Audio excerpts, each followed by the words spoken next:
thinking Allie's son had febrile seizures. Okay, febrile seizures? I'm Yes, they are possibly... thinking F&D for Michaela. Michaela? Michaela, have you signed up on Neuro AI Monitoring's website for their wait list yet? Hey, JoJo Binks. Hey, JoJo. If you're on here, y'all need to push this out because the CEO contacted me today. Oh my gosh. And 20 people signed up during the live last time to be in the trial for the wearable device. Okay. So if you're brand new to the channel, and send it out to everybody. They had a meeting without us yet. Hold on. Jen just said, my roommate has invisible seizures all day, every day. Are they epileptic or non-epileptic? I'm asking that for a reason, Jen.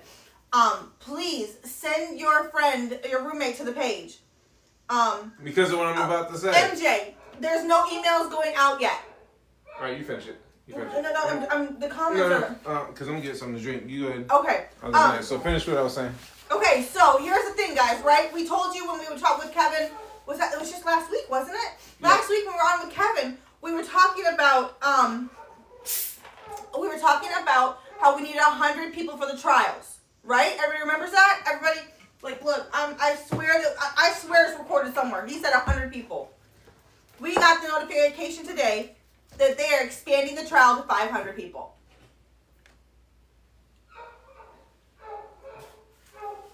So,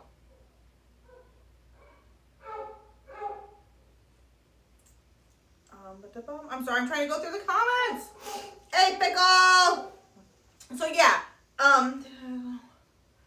that's right. Yeah, so, Allie's son is febrile right now until he's 5. And then they'll determine everything. So, yes.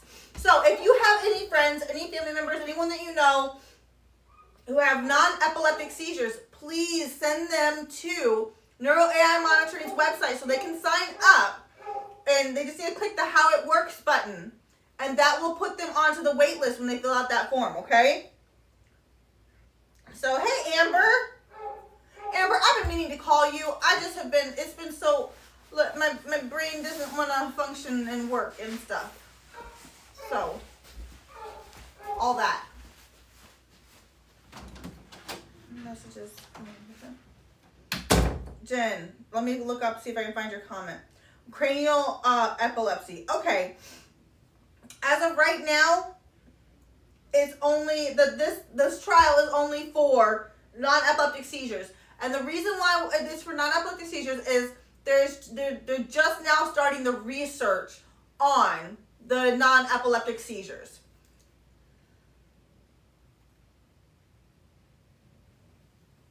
Amber, what are you bringing home from Key West this year? Of course, my phone doesn't want to move.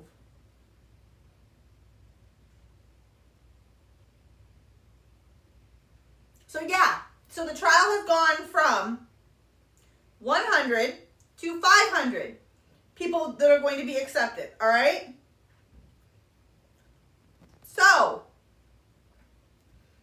everybody, just so serious, please share the live, like the live, push this out because we need to have more knowledge and information spread so that we can get people who need to be in this trial to have access to it, okay? So,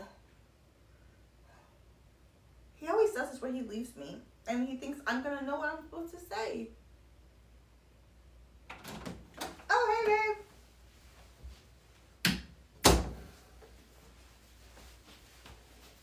How many pairs of sandals can you fit on your feet? Yeah, I know. Are you really? Doodle Lady said that they're possibly going to be having surgery this winter.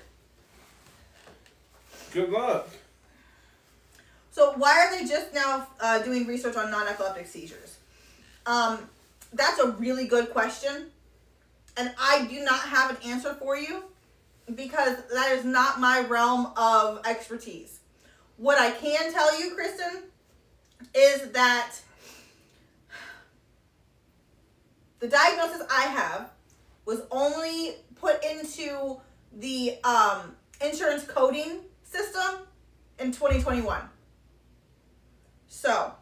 Someone's asking, do we know why Neuro AI charges? Neuro AI, why are they charging? Okay. It is one person. Neuro AI monitoring is a person. A person. Who he literally funded the entire development of the software. And so he has no way to, he didn't create the wearable. That's what I was trying to say. And so because he didn't create the wearable, that's not his device to give. It's actually not just him. It's Muse, who is connected with us as well. That's their wearable device. He's making the software. And so that's going to be able to better understand non-epileptic seizures. Now, here's the thing. If you have been diagnosed with functional neurological disorder or are trying to, you'll notice that they'll send you to get an EEG or a MRI. And both of those say you don't have non-epileptic seizures, or you don't have seizures. Mm-hmm. So the thing is, Muse has the technology right now that can see non-epileptic seizures happen before they happen. Hi, Sammy. The catch is, Neuro AI is going to be developing the software that can be specific to the individual wearing it, not just a blanket, not just putting you in a box. Specific to the individual wearing it, and pick out when the individual is having the trigger, they're getting triggered, having the episodes, and then what happens afterwards. Right now, there isn't many technologies out there that can do that. So he's charging because of the price of the wearable. He's paying for each one out of pocket himself. So that's one reason why he made sure that the Muse gave us some kind of a discount code for everyone that's going to be a part of it, because he wants to make sure that he can do everything he can do. He's doing everything he can do to reduce the cost for anyone. Yes. Is that? My brain doesn't want the brain right now. So, share the live, share the page, because we don't know how much longer this page will be here. Make sure you're moving on, and I say that right now. Share the live right now, because we're going to discuss that right now. And share the page, because we don't know how long JD_ is going to be on TikTok, with TikTok switching over to something else. Okay, so Big Mama Cherry. I was going to say, make sure you go follow us on Facebook and Instagram. And YouTube. That's an important announcement. Make sure you follow us there, because if you lose us here, you want to still have the ability to follow us for all the updates. And connect for the information that we're going to be coming out with. And the resources. Okay, so Big Mama Cherry, I'm not sure what question you're asking about. She said, this is my first time hearing about this. Are you talking about the wearable?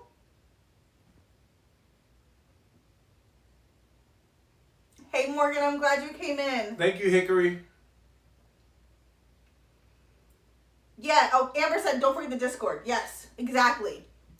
Michaela, there's talks about TikTok in America not being available the same. So we're trying to just make sure that we are It's going to be switching over to something called M2. M2 is what it's supposed to be switching over to, which most likely means Meta too. But Kristen, yes, the Linktree has all of it. Okay, so Neuro AI Monitoring is the company that has is partnered with us, and the reason they partnered with us is so that we can actually get this information out to you guys. That's the reason why. So what it is a wearable that goes around your forehead area, on your like a crown kind of cranium. Thing. And so what it does, are you watching comments right now? Yeah, kind of. Okay, thank you, because I can't while I'm doing the talk right now because my brain, so I apologize. So what it is when you go to the hospital when you're having a seizure, the first thing they're going to do is they're going to put you in the EEG. Yeah, you see all the little things. And you have the stuff on your head, and then there's the flashing lights and all this fun stuff that does absolutely nothing for people who have functional neurological disorder. No. Okay? And so what this wearable does is it actually uses infrared, and it is able to see what your brain is doing before, during, and after you have a episode, seizure, whatever it is. Now, this is for non-epileptic seizures.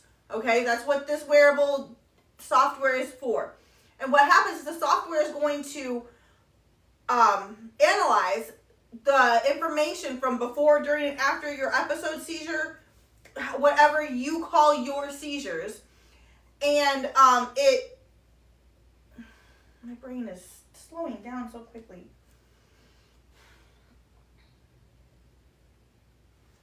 It helps you understand what triggers you have, how long they last, and it gives you information about your individualistic diagnosis. So you can then at that point better understand yourself. Your caregiver can better understand it, and then you can also provide this information to your neurological team. I'm sorry. Brain is weird today. Bear with me, guys.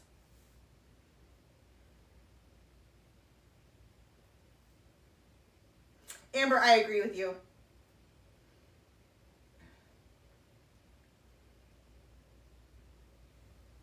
Next week I'll be going through F&D therapy, and this is Big Mama, and I'm ready to see what the plans are. I think a bug flew by there. You saw that too? Yeah. Oh, that kind of scared me. That's really awesome, Big Mama. I would love to hear more about the therapy you're going to be doing. That's really awesome. What's wild is we sit, because it's two of us versus one, we sit so far away from the phone, so it always looks like we're staring at our phones, but we're actually watching the comments. No, we're reading the comments. We're watching the live with you guys so that we can actually be, I have to have the phone right here so I can see it, because I can't read comments otherwise.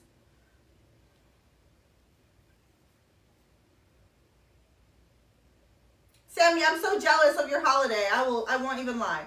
Jojo Binks, it kind of.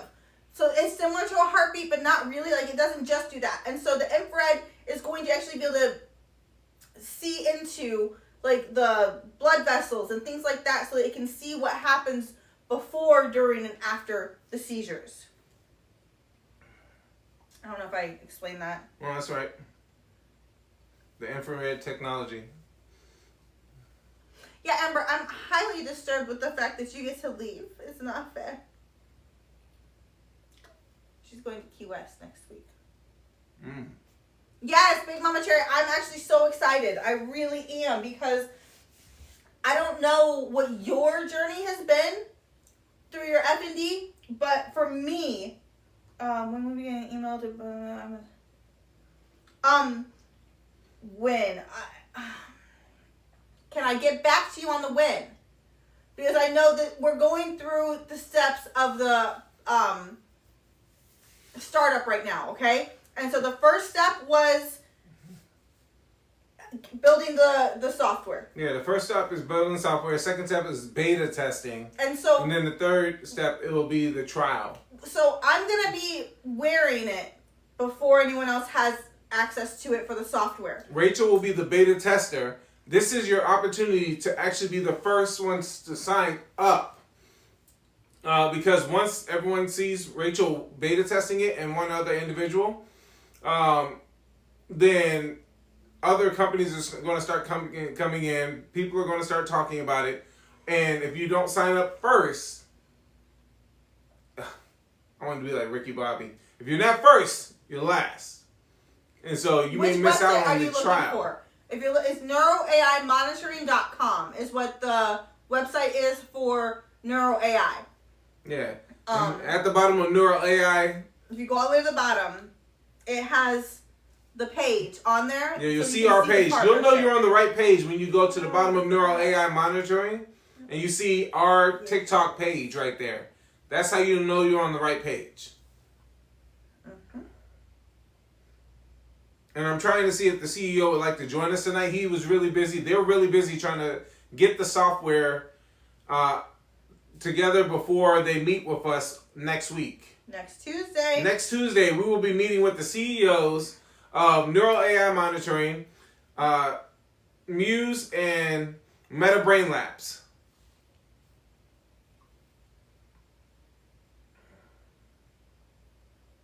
Yes, and everyone, please tap and share. Let's get up the likes so we can get on the FYP page so that they can hear more about this. So we can get this message to more people. Yeah. Any questions? Anything?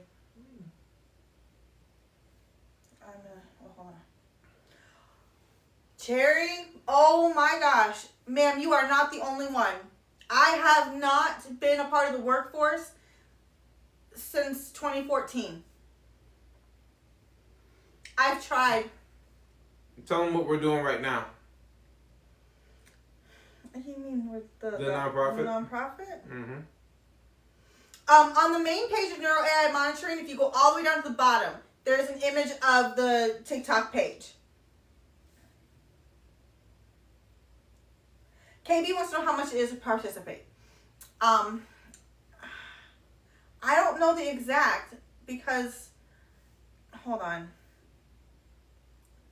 You're asking me to do math and my brain doesn't like to work. No? Sir? Yes. I've been talking to you. Oh, I'm zoned out. I see that. I am zoned out. Mm. Yeah. Sorry, guys. I was up at 3 o'clock this morning cutting the branches in our yard because I can't be in the sun like that. So I apologize. I'm back. Me too. It was very hard to accept that I'm disabled. Yeah, I think that's the thing. Like the stages of denial. When you first find out you're disabled, you realize that your life will be altering. So it's different. Okay, so it's not that there's a cost to participate. I want to make that clear. So I apologize, KB. Like when I tell you that my brain is scattered today, I'm really sorry. So it does not cost to participate. The cost is in the wearable because the Neuro AI Monitoring does not own the wearable company. You're not watching the messages. I am. I just saw tap the screen to share the live and comments and the Black Sheep. If you didn't know, I wrote a book called Breaking Generational Curses. When I'm sorry, I'm so freaking tired. I'm losing my stuff right now.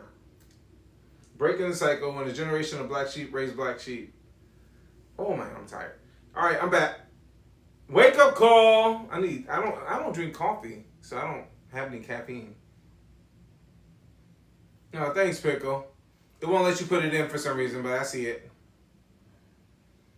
Hold on, I gotta see something. What's wrong? No, I'm trying to help really quick. Live STEM Explorer. Okay. Oh, you trying to help her get on? Okay, yeah. Our guest is about to join us, but in the meantime, this is the book I wrote. Everyone see it? No, because it's on Rachel's side. Justin,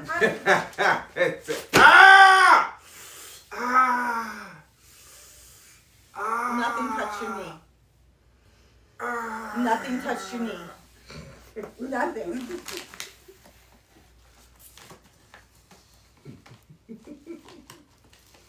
Sorry. This is the book I wrote.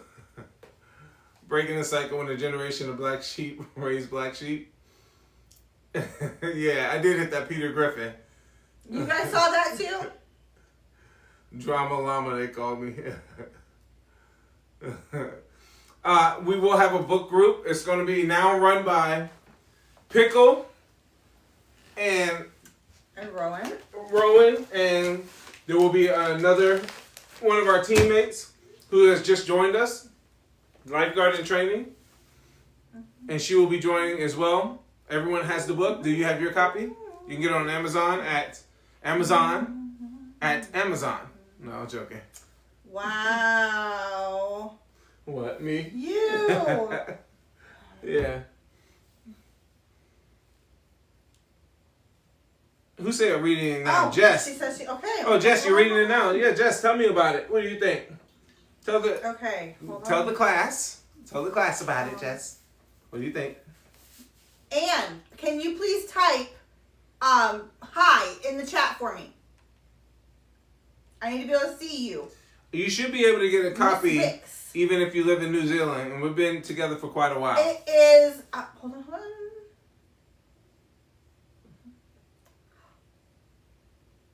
Name again. Oh, you talking about something Rachel said, or Breaking the Cycle. When, it is. When a generation of black sheep raise black sheep. Yeah, if you go on Amazon, you can type my name in. I have plenty of books on there. I just don't advertise I sent them. an invite. Kristen, what's your question? And I sent you an invite. Did you see it pop up by chance?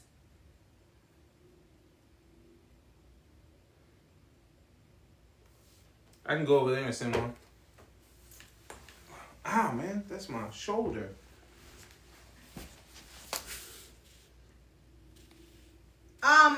A neurologist is who, wow, that's a close face up. Oh, me? Yeah. I'm so sorry. Oh, my goodness. Wow. Jess just said, yep, I'm into it so far. You got me hooked, dude. Hubby's waiting on me to finish so he can read it. Okay, so everybody, do you see Ann Wicks? Let me send her an invite. Yeah, because I can't find how to send her an invite. Hold on, give me a second, Justin. I need everyone to go and follow Ann Wicks. Ann, can you, hold on, let me find your name really quick.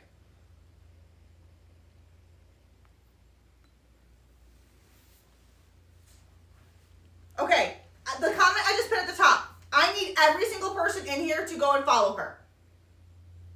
Okay? Oh, will they not let her come up? And that's what they're saying is not letting her. So, what happened today is that the person who said that they were going to be on the live with us today, they were unable to come on. And it was kind of last minute. And so we are, Kristen, I'll answer that in just a second. We have a guest.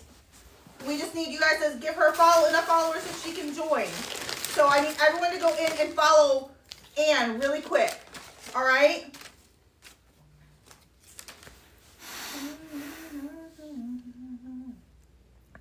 Justin, that was a very creepy position. Probably. I don't know. I was looking down. I'm on the ground right now, trying to get this to go. Do you need 1,000? I don't know if she needs 1,000. It shouldn't be anymore because I know plenty of people who've gotten up with less than 100. So it really picks and chooses sometimes. How much is a wearable going to cost? So if you go to Muse, $500. if you go to Muse right now, go to their website. The S Athena is the actual wearable. So those are the companies we're working with. Go to Muse, you'll see the wearable. Please do. And whatever your review is, please let it be 100% honest. Like we're not asking you to put a certain review on this. No, we want you to be honest. We want your honest opinion. Okay? Yeah, we want your honest opinion. She said, "Thanks, guys." Yeah. Did her account go up? Well, she has 14 followers already. Yeah, it's only 14. There's 53 people here. Everybody, Okay. go follow Ann so she can join us tonight. Now, who we're trying to get up here is she's a resident in counseling who specializes in neurodivergence and complex trauma. Okay, so this is who we want to have up here speaking with you guys. So say it one more time. She's a resident. She is a resident in counseling. There you go. Specializing in neurodivergence and complex trauma. You want her on here tonight. Yeah. Justin Zeus must have heard her listening to the live because he's literally sniffing the phone right now. Tell Zeus to go follow Ann. Yes. So let's get enough followers for her to come on here. And don't forget, we're breaking the cycle. The Facebook group will start reading it together on the 1st of next month. 1st of August, guys. The 1st of next is coming up. Wow, I didn't even think about that. It really is. The 1st of next month, everyone who has the book will be able to start reading it together and breaking it down. So, KD, it's going to be under $500. Okay? Mm-hmm. So what it is, here's the catch. We can guarantee a 15% coupon. So 50% off the price is what we can guarantee. We can guarantee it through us. Yes. Through us. Through us. Muse will not be giving that discount. Only through us, through our pages. That's why we said go find all our pages in case this one goes away, so that when you are ready to get the wearable, you can go ahead and get the 15% through us. Michaela says, I don't care the price, I'm buying it. Ah. Well, you still want that 15% though. Yeah. Let's give her the We in a recession. Everybody who's in here, every single person in here, please do me a favor. Do me a favor and go follow Ann Wick. Yeah. We want her to be able to come and speak with you guys. Hop off, go follow her, and then come back and see us. She's a resident in counseling who specializes in neurodivergence and complex trauma. And she just made the page today, so let's go ahead and do that. Jess, yes, 100%. I cannot wait, and I will be Justin. I will be documenting my beta test with you guys. So.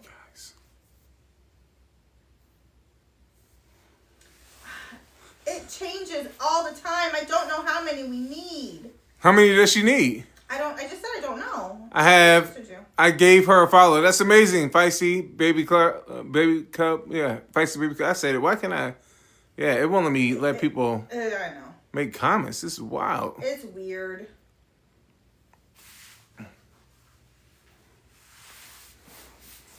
Thank you, Pickle. If you don't mind.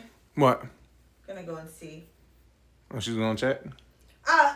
Chandler just asked, Ann, does it tell you how many followers you need to go live when I hit the invite? Like when I send you the invite, does it say how many people you need? Moderator Rachel Poole sent an invite. I see somebody. Did she pop up? No, you did. Yeah, I'm trying to get her to... Why are you trying to add me? I didn't add you. Oh my gosh, I'm on the floor. I'm very confused right now, Justin. Don't be confused. But please bounce me.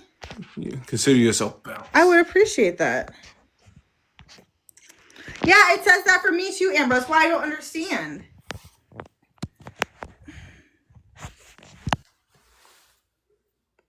I don't know what is going on. This is really like freaking me out today. Oh my goodness, this is so much going on with the changes. So much. I don't like it. It's not nice. We do sound like you and your husband, Jess. I wonder if we could do the co-host option, maybe. I think that might be a smart idea. If she can't go live yet, then we can't, though. Yeah, but if she can't get on here, I'll go see if anything is happening and be right back. All right. I don't know if I asked you, but what are your triggers? I forgot. You did ask. Triggers. My best answer is life. Yeah. Her best answer is life. We were on the highway and rode right by a fire truck, or a fire truck rode by us. I had to turn up the radio. It still didn't work. Let me see something really quick.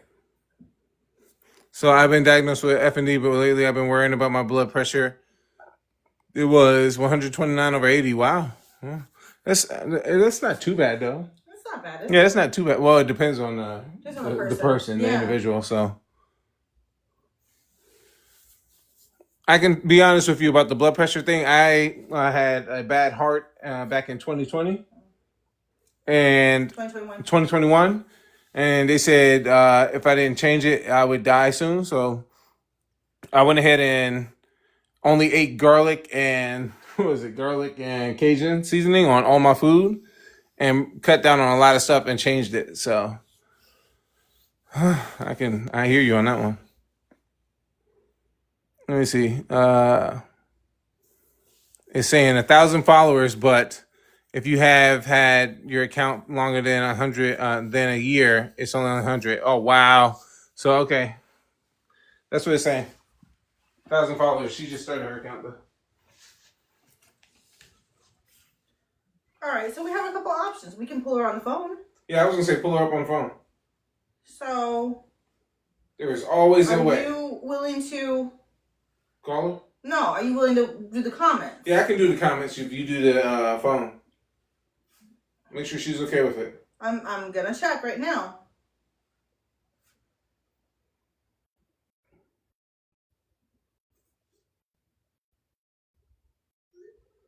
Are there any comments? Because you're not even like, I see it moving, but you're not saying anything. So mine is like right there.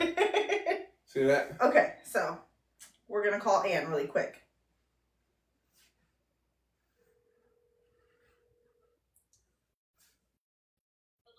Hi. All right, I'm about to put you on speakerphone. Okay. Do you want me to bring it closer? All right. Well, let's ask if everyone can hear first. Can anybody hear her? Talk for me, Ann. Hello, hello, hello, hello, hello. I can't see it, so you're gonna have to talk for me. All right. It says Hi. my BP was 210, 122. I know, but why? Do you see? Do you? Yes, they can hear. Yeah, All right. they They can hear. said you can hear. They can hear. They said Perfect. very clear. Do you see? Well, just give me a second. All right, talk for me. Nope. See, that's not gonna work. Damn it. I was trying to pull up the live so I could see, but I can't do both. Okay, I'm sorry. I'm gonna pull up some questions instead. So you got the comments and I got questions. Yes, we can hear. They're like, Okay. Woohoo! So do we have any questions? Okay, so Ann, can you tell me a little bit about yourself first? Oh, what a good question.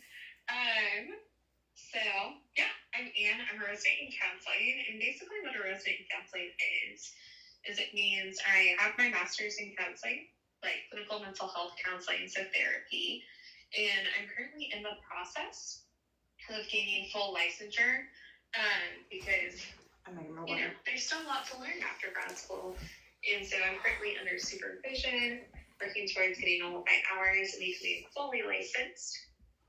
But primarily, all of my experience has been with either severe complex trauma disorders like dissociative identity disorder or borderline personality disorder and things like that. And then neurodivergence like ADHD, autism spectrum disorder. So love working with all of my lovely, lovely people. And yeah. Are you watching comments? I also Yeah. have a cat. It says you are. You have a cat. Hold on. And you have a cat? We have a cat. Does the cat belong to do they have blood relations with anyone else? Yeah, my cat is actually your cat's sister. So Gigi's sister belongs to this wonderful woman. All right, so I moved to the floor so that you guys. I want to make sure that you guys can hear, and so if I need to see a comment. Oh, Pickle is hilarious. Navi, isn't her name Navi? Her name is Navi. Yes. Named after the fairy and Legend of Zelda. So, I don't know if you guys hear that. So, Navi was named after the fairy in Legends of Zelda. So, oh my gosh. Amber just put a whole bunch of Gigi stickers in the chat. You're missing out, Ann. You're missing out. Okay, so do you mind if we go ahead and just kind of do some questions? And Yeah, sure. okay, so I'm going to go ahead and our team has gotten a whole bunch of questions that are just absolutely amazing. So, all right, I'm going to start with, should I say who wrote the question out for us? Yes. Or? Okay. Yeah, that's fine. So, Pickle, I'm going to start with one of your questions. And they're all really good, so we might just have to go through a whole bunch of questions, guys. Are you ready for this? Are you ready? Are you ready? I'm excited. Okay. All right. I love answering questions. What is one thing you wish everyone knew about their own inner strength to heal? Ooh. That was a good. Did you guys hear that question? I'm going to read it again. Okay? Yeah. All right. What is one thing you wish everyone knew about their own inner strength to heal? Yeah. Oh, I love that. So, one of the treatment modalities that I absolutely love to use is called internal family systems. And part of why I love internal family systems is it's the concept that we all have these different parts of ourselves, kind of like Inside Out, if anybody's ever seen that movie. But then, kind of like in the second movie, when they have this kind of glowing globe, which is Riley's true self, right? None of the parts can touch it. It's just who she inherently is. It's the part of her that feels most creative, most loved, but also most vulnerable, most courageous. And so that essentially is in IFS, or internal family systems, what is called the true self. So from an IFS model, all I do as a therapist is teach somebody how to get in touch with that true self, like that inner strength that everybody has to heal. Because we all have it. We all have that part of us that is just amazing and has not been affected by any trauma, any depression, any anxiety. It's just who we are, completely untainted by the world, and when we are doing our absolute best. And everybody has it. And through that, I utilize like the client getting in touch with their true self to heal and release all those wounds and meet all those needs of all their other parts. So, yeah, everybody has it. It's right there. They just need to learn more about what it is and learn to trust it. Because we all have that part of ourselves. It's just scary to trust it because it's vulnerable. It's hard being vulnerable, though. Oh my gosh, it is. It's terrifying. Okay, so I have a question from the chat, okay? Okay. So how many of us are diagnosed with adjustment disorder before an actual diagnosis? Oh, like everyone? She said everyone. Hold on. Let me say the question again, okay? So, Yeah. how many of us are diagnosed with adjustment disorder before an actual diagnosis? All right, say that answer again. I mean, like, basically everyone, unless they come in with an already diagnosed thing. Like, it's literally the most common diagnosis because it only lasts 6 months and, like, doesn't impact you. You know, like, I don't want to give a super hefty diagnosis without even talking to them yet. Like, it's actually kind of crazy, the fact that we're required by insurance to give a diagnosis in the first session. And I'm just now meeting this person, maybe get 53 minutes with them. And I'm supposed to give a whole diagnosis. It's crazy. So, adjustment disorder is the lowest, lightest diagnosis that I can give somebody that insurance pays for. So, okay, let me do a piggyback on that question really quick. Okay, so you said that would you say that you use that diagnosis as a Filler. way to continue seeing the patient so that you can find the underlying diagnoses? A lot of the time, yeah, honestly. Especially because we're all always adjusting. So even like for some kiddos where I firmly believe like they don't have anxiety, they don't have depression, they're just responding to the world around them, right? And I believe that for a lot of people. I just kind of keep on updating it as adjustment disorder with depression, adjustment disorder with anxiety. Because we're all constantly adjusting to things in our lives. I do need to be able to rationalize it though, right?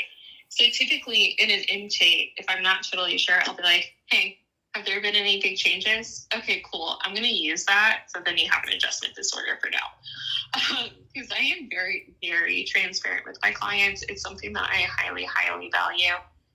Because it's part of the informed consent process. So I explain like the purpose of diagnosing, what I'm diagnosing them with and why, kind of like my rationale behind it. I even explain like the pros and cons of certain diagnoses, right? Like, because I don't diagnose ADHD or autism. Personally, I send people for testing for that. Right. But there are honestly pros and cons to those diagnoses in the world right now. And I try to like walk those people through it and be like, hey, heads up, here are all the amazing tools, amazing resources that you can have if you have that diagnosis. But heads up, these things exist as well, which aren't necessarily like totally harmful, but there can be limitations to those things just because of the world we're in right now. All right, so let's keep moving on some of these questions, okay? I'm going to read a couple of pickles, and I'm going to go down to the next person. Absolutely. Okay, so Pickle is one of our mods, just so you know. Cool. Hi, Pickle. So she's actually from Canada. So Oh, cool. yeah, really, we have really awesome team members. But anyway, as soon as you get up and running on TikTok, and we actually get to have you on our live for real, you'll get to meet them more. Yeah. Okay, so next questions. You talk about creating a safe space. What is the first thing you do to help someone feel that safety in a session? Ooh. Well, I mean, the first thing I always have to do is go over the entire informed consent and limitations and boundaries and everything, right? Because especially, again, like with kiddos and complex trauma survivors, I want the boundaries of the session to be impeccably clear. So, okay, everything's confidential aside from X, Y, and Z, like if you're going to hurt yourself, right? Because that clear communication is incredibly important. And if I'm aware that there might be something there, I give the client an opportunity to be aware of what disclosing that could even mean in a therapy session, right? Like, will I have to report it? I don't know. So I'm very, very open communication-wise. I also explain a lot of modalities in treatment that I use, which sometimes my clients are like, yeah, I don't care. And sometimes they're like, oh my gosh, thank you so much for explaining this, because I think then being able to say yes or no to everything along the way is incredibly important. And I also give them the permission continuously to say no. Right. So especially with kiddos, right? Because so many kiddos are basically trained to say yes to anything. And even that happens actively in session where I'm like, hey, here's what I have planned today. And if they say no, the parents are like, no, you got to listen to Miss Ann. You got to do it. And I'm like, hey, parent, I got it. It's okay. They're allowed to say no. If I ever ask a question that makes them uncomfortable, the kiddo is allowed to say no, and I practice that with them. I go, hey, want to practice saying no to me? And they're like, they go, no, thank you. And I'm like, oh, amazing. I love it. You did it so good. And we even talk about some kiddos, like their fears of what happens if they say no. And I'm like, well, what are you afraid of? And they're like, I don't want to hurt your feelings. I'm like, hey, buddy, this is my job. It's not an end all be all. It's just how I make money. I love it and I enjoy spending time with you, but you're not going to hurt my feelings. I promise. And then even with parents and complex trauma survivors, I always give the statement of like, nothing you say can surprise me at this point. I have heard about and witnessed so much that there's literally not a single thing that a kiddo can do or say to me, even a parent can say or do, right, or like any trauma stories you that know are going to shock me. I'm gonna like kind of not cut you off, but like jump in here, because I think that that's one reason why Justin and I are really good at what we're doing here with the community, because with everything that we've gone through, both with what happened to me and Justin's entire life, I mean, there's not a lot that we haven't seen or gone through. And so we're able to understand things that others might not understand. All right. I don't know if you're going to be able to answer this question or not, but someone was asking, could my absent seizures that I'm having be psychological and not physical? Now, I know personally from my experience, I have a lot of doctors who tell me that mine are all just psychological, even though mine are from a physical trauma. So, what's your opinion on that? I mean, yes and no. There's always the possibility, right? But also never rule out the medical and never rule out the psychological, because they go hand in hand. They really do. And like, I know, like, for me personally, I have both because of what I went through. So yeah, it's so hard to be like, no, it's just this one, especially when you're talking about brains, guys, because brains are really, really like complex. Well, I have a question. They were told that the last time. From what you know of Rachel Poole, what would be your opinion? It doesn't have to be a real... We're not asking for medical opinion, advice. like that medical diagnosis. Opinion after meeting Rachel and knowing about her story on her seizures, her functional neurological disorder, and then her seizures. You've seen them in person? Yeah. Yeah? I definitely have. The way you said that, though. So here's my sweet case conceptualization of you, Rachel. in Oh, a very gosh. loving way. Oh gosh, I'm actually scared. I mean, you do have a lot of trauma, a lot that you've been through. And I think the physical injuries that you have sustained, as well as the psychological injuries that you have sustained, have incredibly affected your brain, probably, right? Yeah. Now, psychology at that point, with everything you have been through, is not just going to fix it. Like, that doesn't mean it's not physical. I'm sorry. Right? Like, Can you just say that again, please?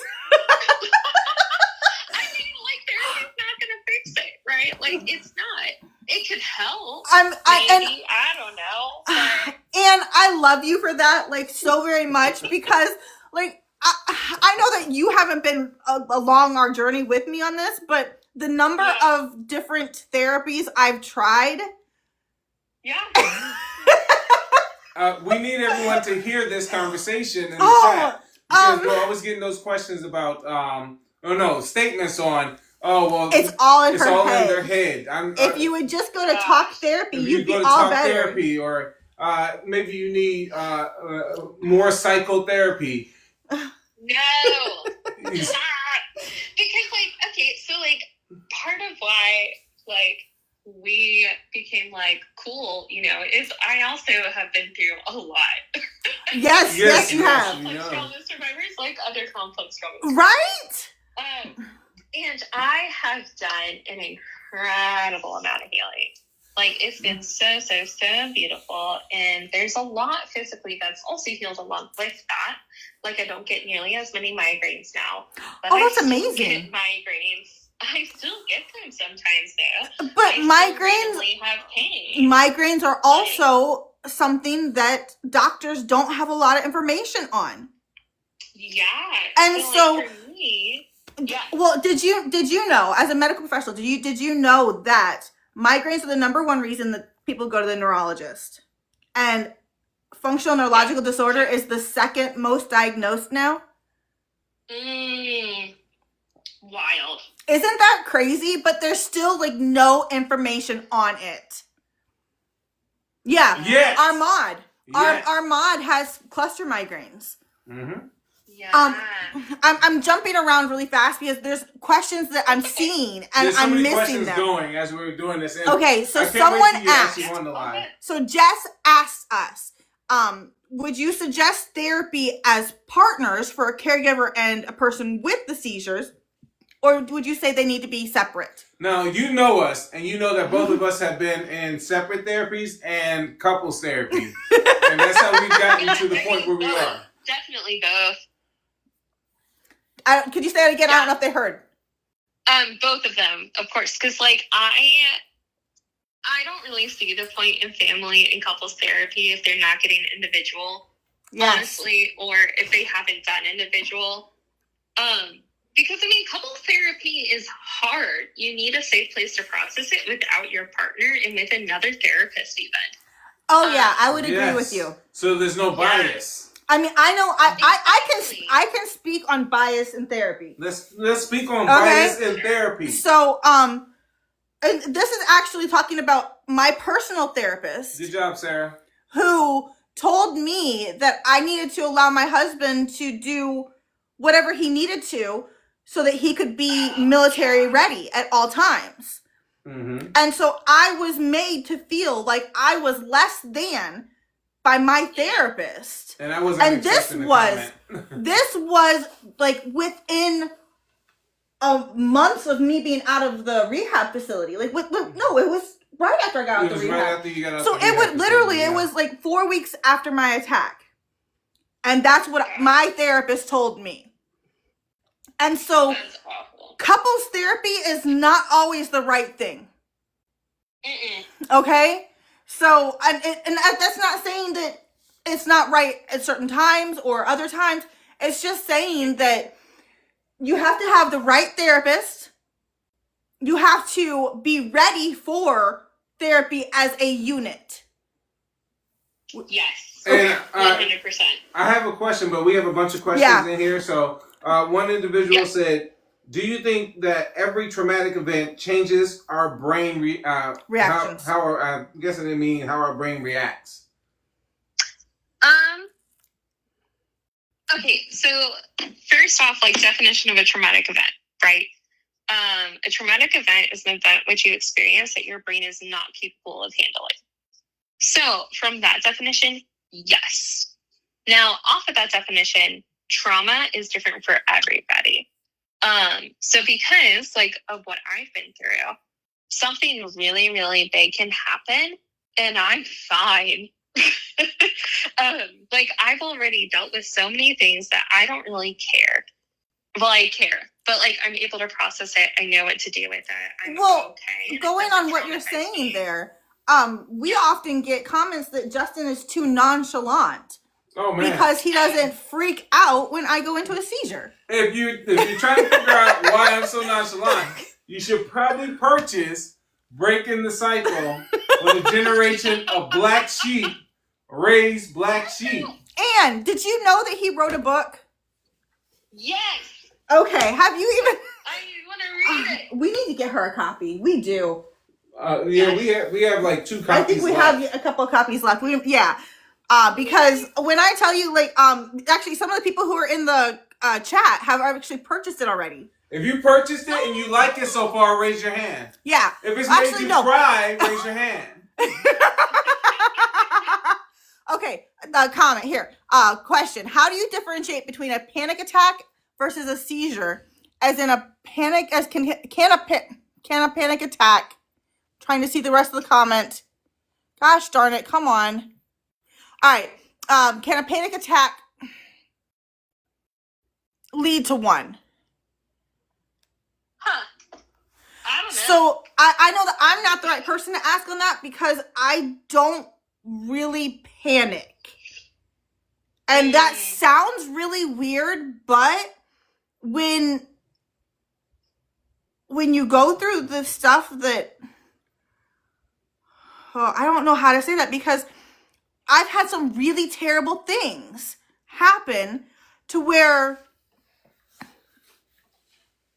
I know bad things are going to keep happening. So I don't panic over them. I work through it so that I can get to the other side of it. Where I spend time analyzing.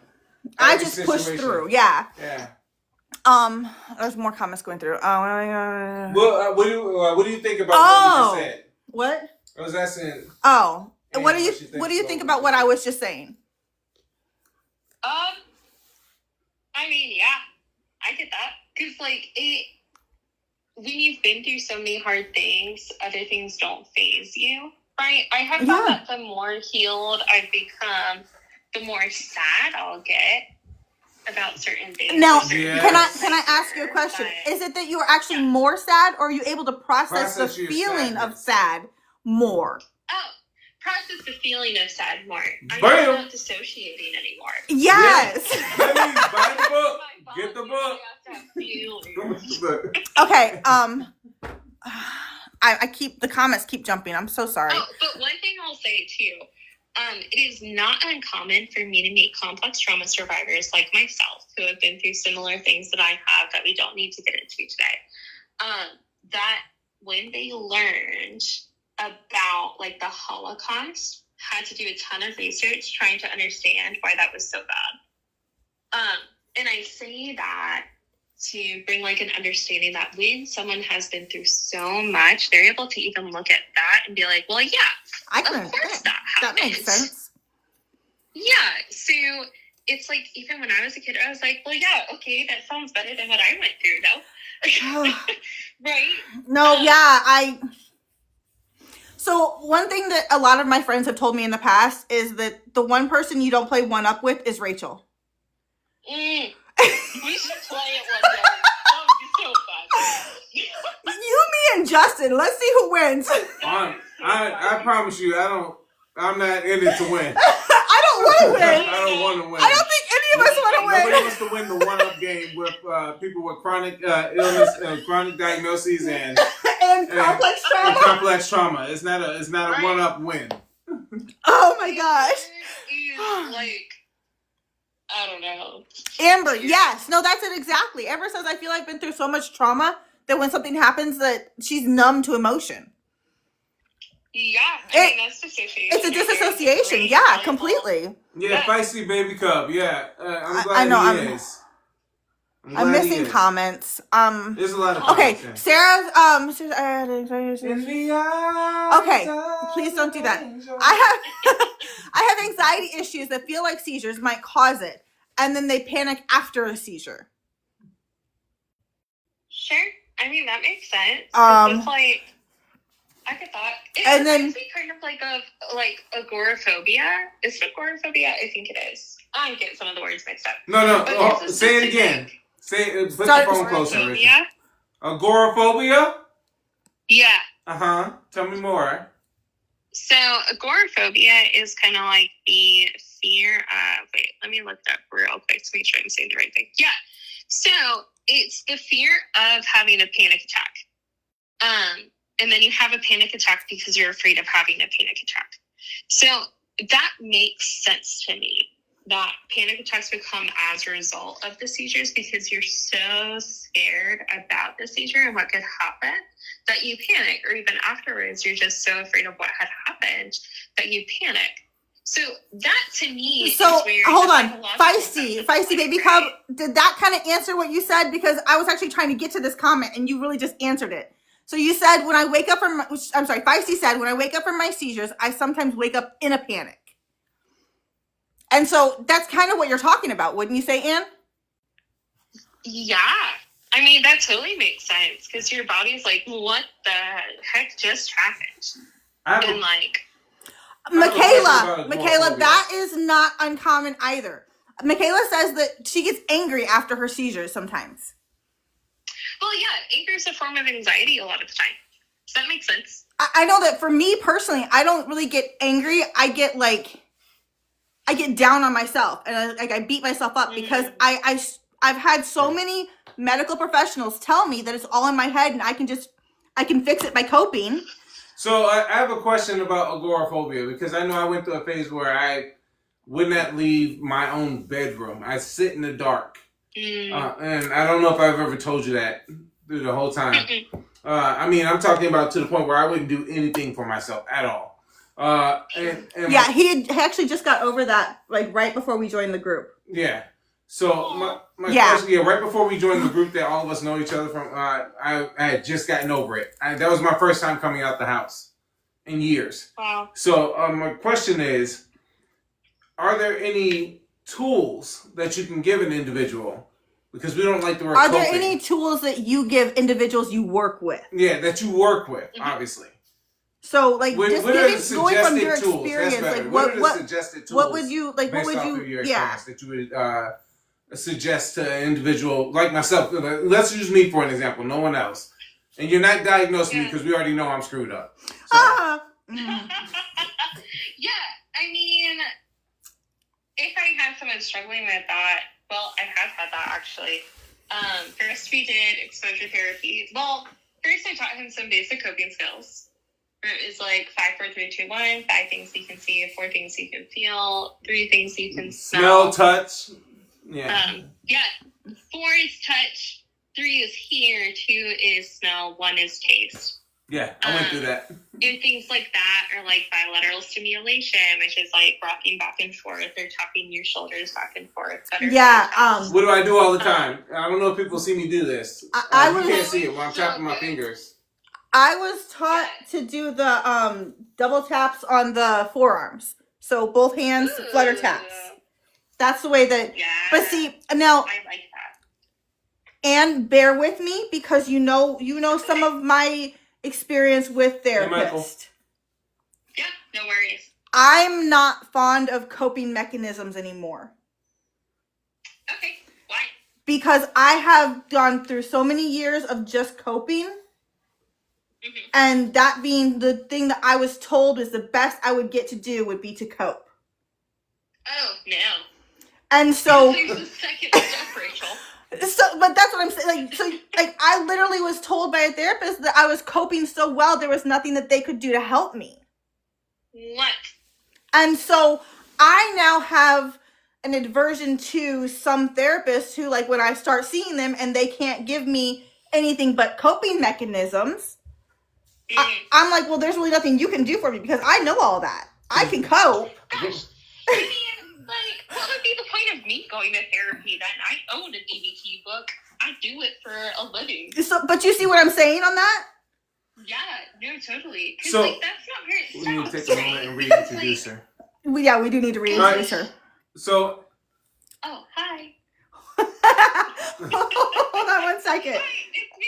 It's me. I'm me. No, I didn't want to do that. Please be stop.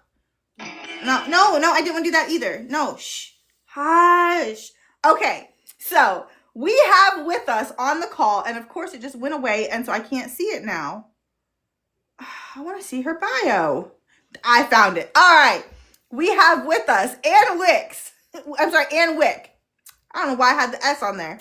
Probably because I kept saying John Wick. Yeah. Just messed me up. Resident in counseling, specializing in neurodivergence and complex traumas, who we have on the call with us right now.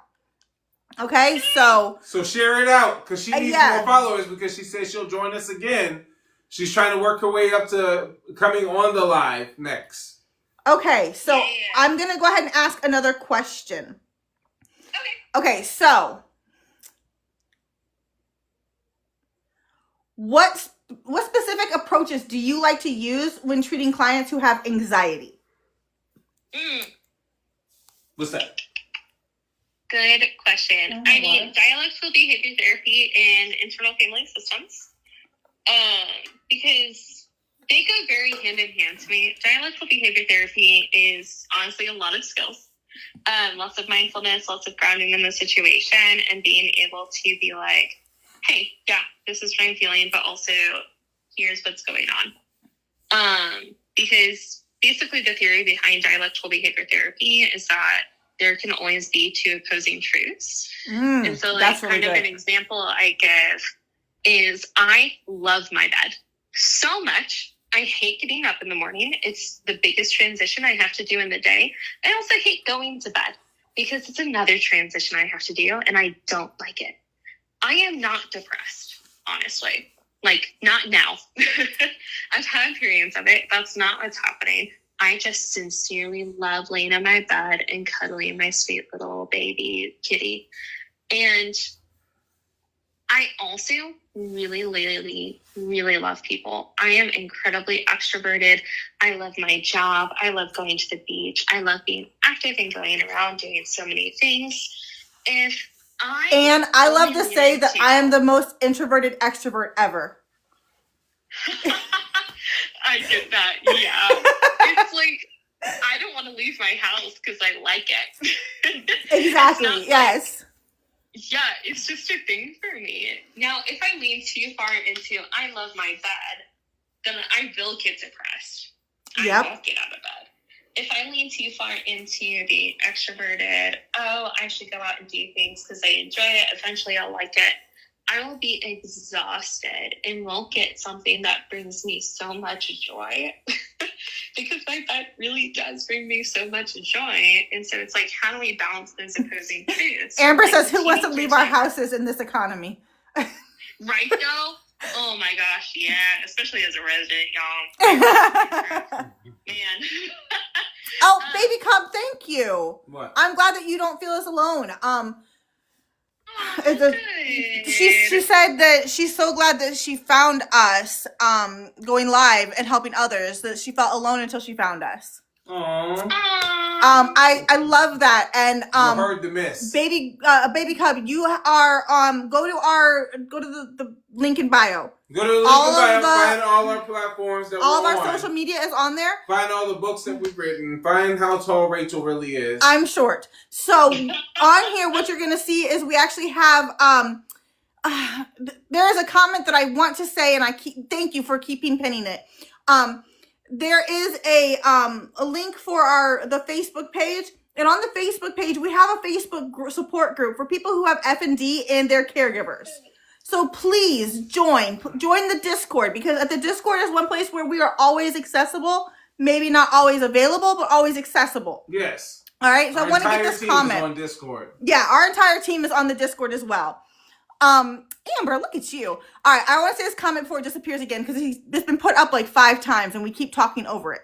All right, so Anne, in your opinion, can codependency play more into a hindrance than a benefit? Yes.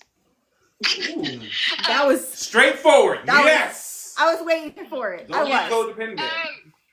I mean, codependency is bad, guys. It's not good. It's not healthy. It's miserable. I've been in codependent relationships. I've tried to get the codependent relationships. Because essentially, like, codependency is happening to try and fix a very, very deep childhood wound that can't be fixed through that. Now relationships are very, very much. Oh, okay. Hold on. So this person is actually talking about codependency because of FND, and so that kind of I think takes a different. I think that kind of takes a different turn because I'm fully dependent on Justin. I'm not a codependent. Yeah, I'm fully dependent. That's not codependency. And so I think that I'm not sure if you mean codependency or just being dependent upon. Because even though I am fully dependent on Justin, I am still 100% independent. Mm-hmm. And he hates it. Because then I gotta go behind her. Yeah, I mean, there's interdependence, right? Where, like, we can lean on each other, but never fully, right? Like, Justin's not the only person that you care for or talk to, or like, you're not like, hey, Justin, fix everything. Like, always be that person, always, right? Like, there are other people in your lives, and you have really good coping skills. Well, I had to. Thanks, right? Yes, you have to. So you don't become codependent. Yeah, no, and I can be honest that after everything first happened back in 2013, that's what I struggle with, losing independence and becoming a dependent. Yeah, that's one of the hardest things for me is losing my independence. Like when I voluntarily gave up my ability to drive. And by voluntarily gave up, I mean that my husband and children told me she ain't driving. I was no longer allowed to drive. That was one of the biggest hits I think I took personally because I fought so hard. Whew, hold on. I fought so hard to learn to drive again with only one eyesight, and my crippling fear that I had at that time. Coming back from the hospital, learning to walk, learning to feed myself, learning how to be in public again, and then claiming that independence of driving myself and having it taken away from me without it being my choice was one of the biggest hits I think I've taken. Somebody said theirs is showering alone. I was going to comment on it. Oh. Like, Rachel is not allowed to be in the bathroom. Not even on in the water closet. She's not even allowed to be in the water closet or in the shower without one of us saying, hey, are you okay? And if she doesn't respond, it sets us into a protocol to go in there and check on her. It even gets to the point where our daughter, whose bathroom is attached, like the wall's attached to our toilet room, she'll be like, Mom, yay? And if I don't respond, then she's like pounding on the wall so that she can get her dad's attention. Yeah, we've actually asked our daughter to move away from our room. And she won't do it. There's an empty room on the other side of the house. And we've said, hey, go move over there. And she's like, no, I want to be close to Mom. Oh, Morgan just asked a really great question. And I think Anne might be able to answer this one. Okay, let's do it. Are you ready? I'm ready. I'm ready. ready. How do you live in the moment instead of trying to just survive the day? It's interesting to be spontaneous, but you plan for it the day before. I can answer that right now.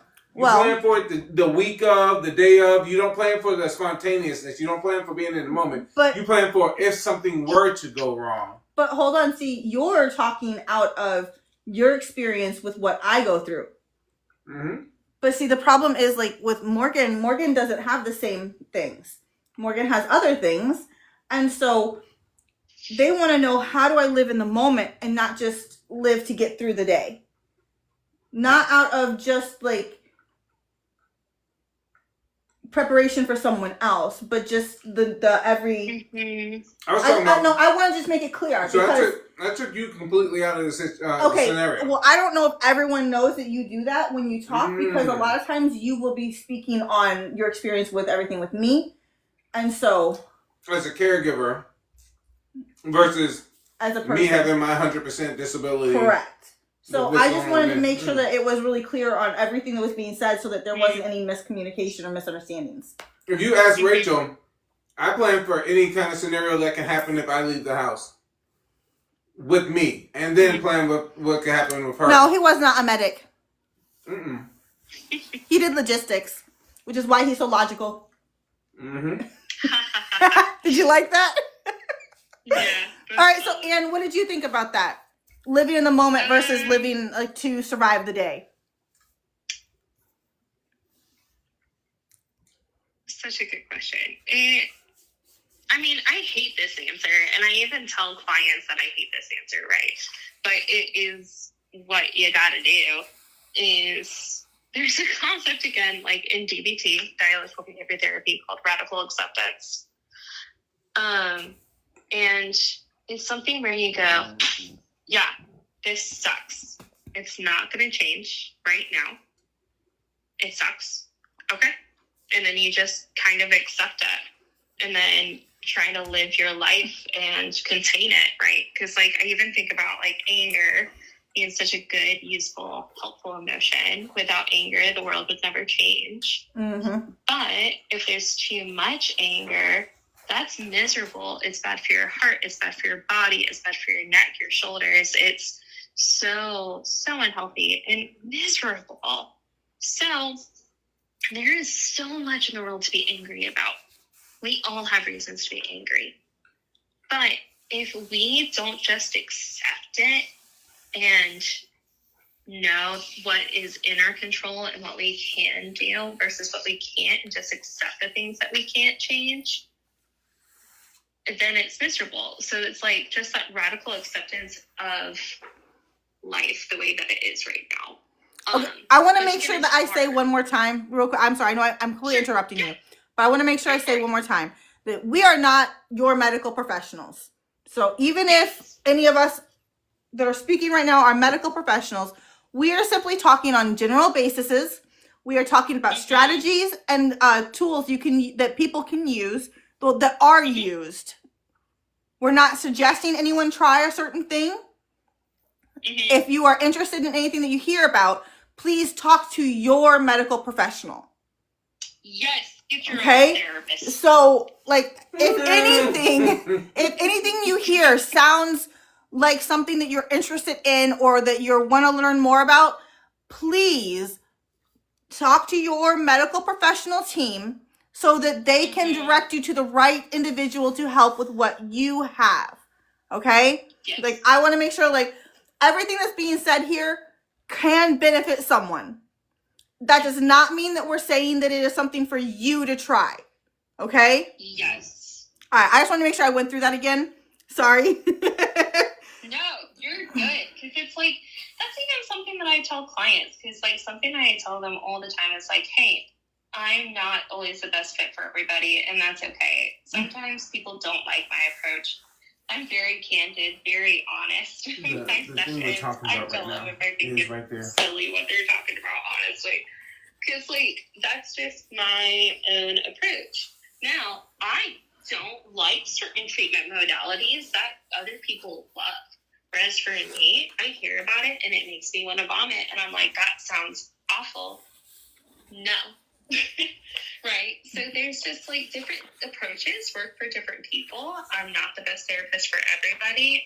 What I'm saying isn't the best advice for everybody. Yep. Right? Because like we all have our different life circumstances too. And like, not to be like all religious, but like even like my faith plays like a whole big role in that, right? Oh, I was just talking to our neighbor's wife about that when we dropped the kids off at VBS. It gives you a foundation. Yeah. Mm-hmm. Well, it can give you a foundation. It can give you a foundation is what I'm trying to say. But Yeah. that's why you notice that for some people, for some individuals, 12-step programs work. For others, they don't. Mhm. It's about the Right. foundation they bring in there. Sometimes 12-step programs work off of sometimes faith. Mm-hmm. And so that's why having some sort of foundation to look back on when you're starting to try to go through your healing process is important. Mm-hmm. Yeah, that's even something that I talk to some clients about is I'm like, hey, we're about to go on this journey of healing. I need you to have some type of truth that you're clinging to throughout this process. What do you think about that? Oh, that's really good. So saying again, so you tell your clients that they need to have some kind of truth that they're like standing on. So like, what would you kind Look of posted it. the book club? What would you like say like for me? What would you say a truth would be for me, knowing what you know about me? Your husband's tall. That God doesn't waste anything. Oh, What she said? that God doesn't waste anything. Yeah, that's good. That's good. That's really good. Yeah, I not mean- a single thing. That I could see that. I could see that being a very good truth for me. And you know, and honestly, that wouldn't have been a truth for me if it wasn't for my dad. But the fact that my dad was able to sit when I was still in the well, he got there right when I got out of the rehab facility. Mm-hmm. And he was able to look at me and tell me in that moment, I know that God can heal you, but I don't know if he wants you healed yet. That's a hard truth to face. And when you hear that from someone who literally, like, he still is my spiritual compass. Okay? So when you hear that from your spiritual compass, your moral compass, like all of the above, that's a really hard truth for you to get to and to accept. And it took me a while to get there. But I had to come to be okay with, and that was, but hearing him say that was why I was able to be like, okay, well, here's the thing about it. I'm still alive when they said I wasn't gonna be. Mm-hmm. So I'm gonna hold to the fact that I'm still supposed to be here. And so Okay. who can I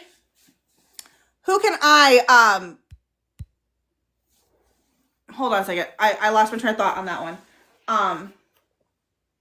Who can I reach? Who can I support? Who can I really hate this word, so bear with me, inspire by continuing without bringing it down, without it bringing me down. Right. And that was a really hard truth, but I had to really, like you said, I had to have a truth to stand on.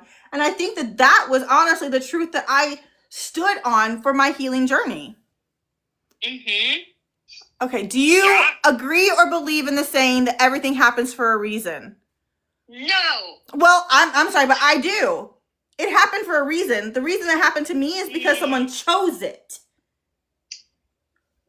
It's not that there's there's not like a book that has the reason for everything, but right. The everything that's happened in my life is because someone chose that action. So that's the reason for it. So yes, there's a reason for it. Yeah. And so Yeah. I don't believe that everything happens for a reason, like in that general sense. Mm-hmm. But if I didn't hold to that yes, something happened it happened, and the reason was, it may not have been me, but there was a reason that it happened.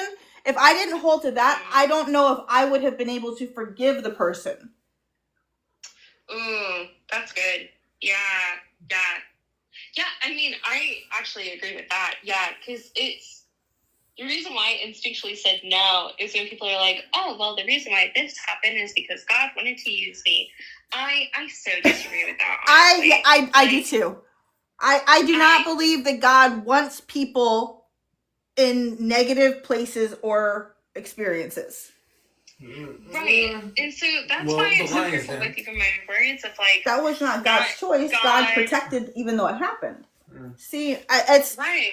I guess that's my thing. Like God has, there have been things that have been allowed to happen. Like you can take me for an example. The God who kept me So, alive the could have thing- stopped it. The thing I was gonna say is, it's not that he allows or does not allow you to be in a negative place. It's that he is asking for you to be a messenger when you're in those places. When you're in those places. Right. And so But you that have to doesn't think mean about that. But that doesn't mean that he is the reason that you're there, No. though. But Right. it is predetermined by him Well, for you to be a messenger or not to be one. everyone's supposed to be a Right. messenger.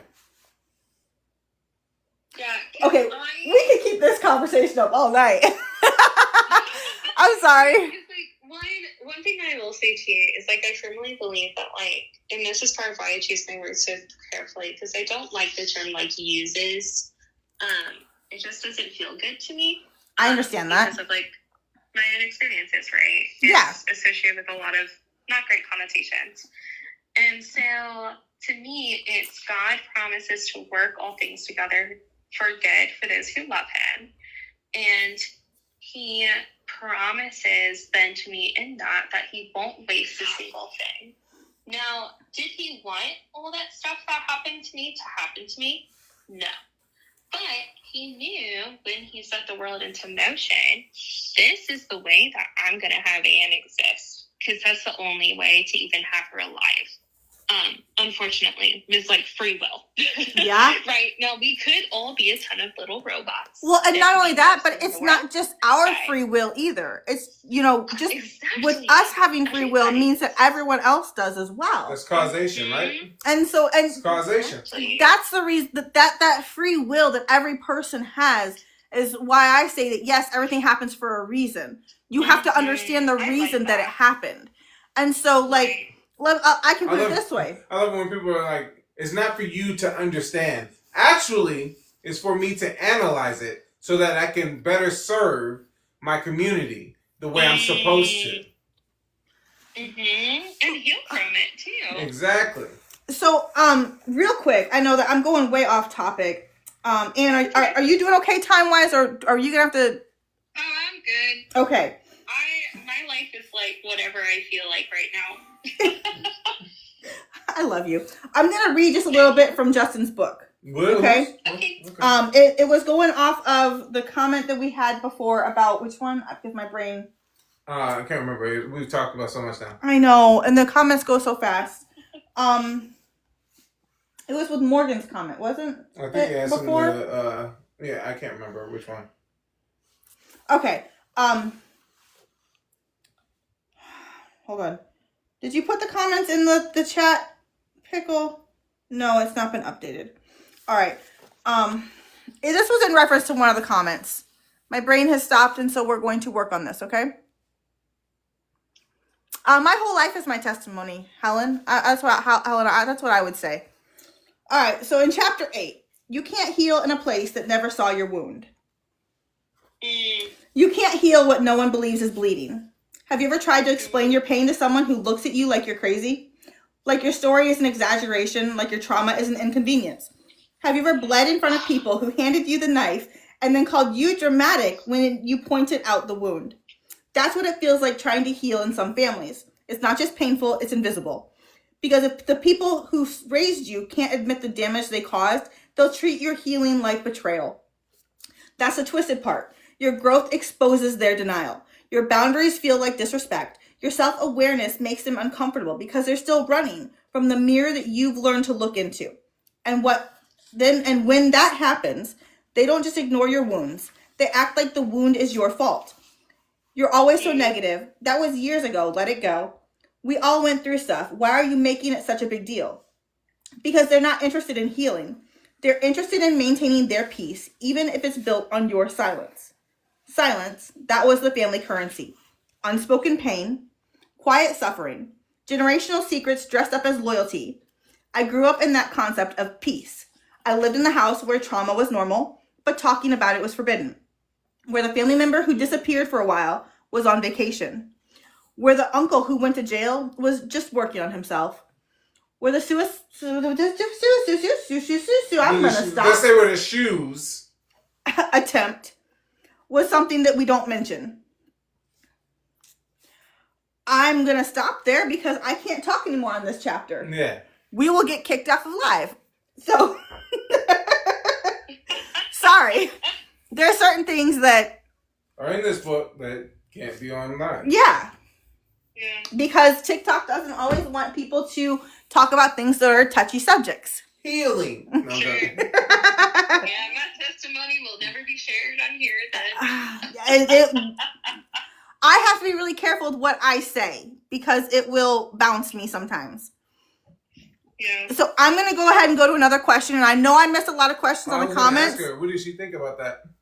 Oh, Oh, Anne. that was so good, Justin. I almost cried. Oh, almost got another one.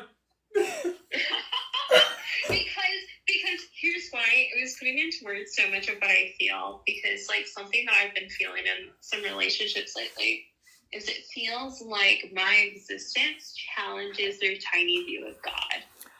Oh, isn't that the truth? Oh man, wait till you get this book in your hand. Oh man, no, I really feel that because like I've had the misfortune of Hey Chelsea. not fitting into the church groups because they can't understand the things that I've been through, and so they feel like what they go through is not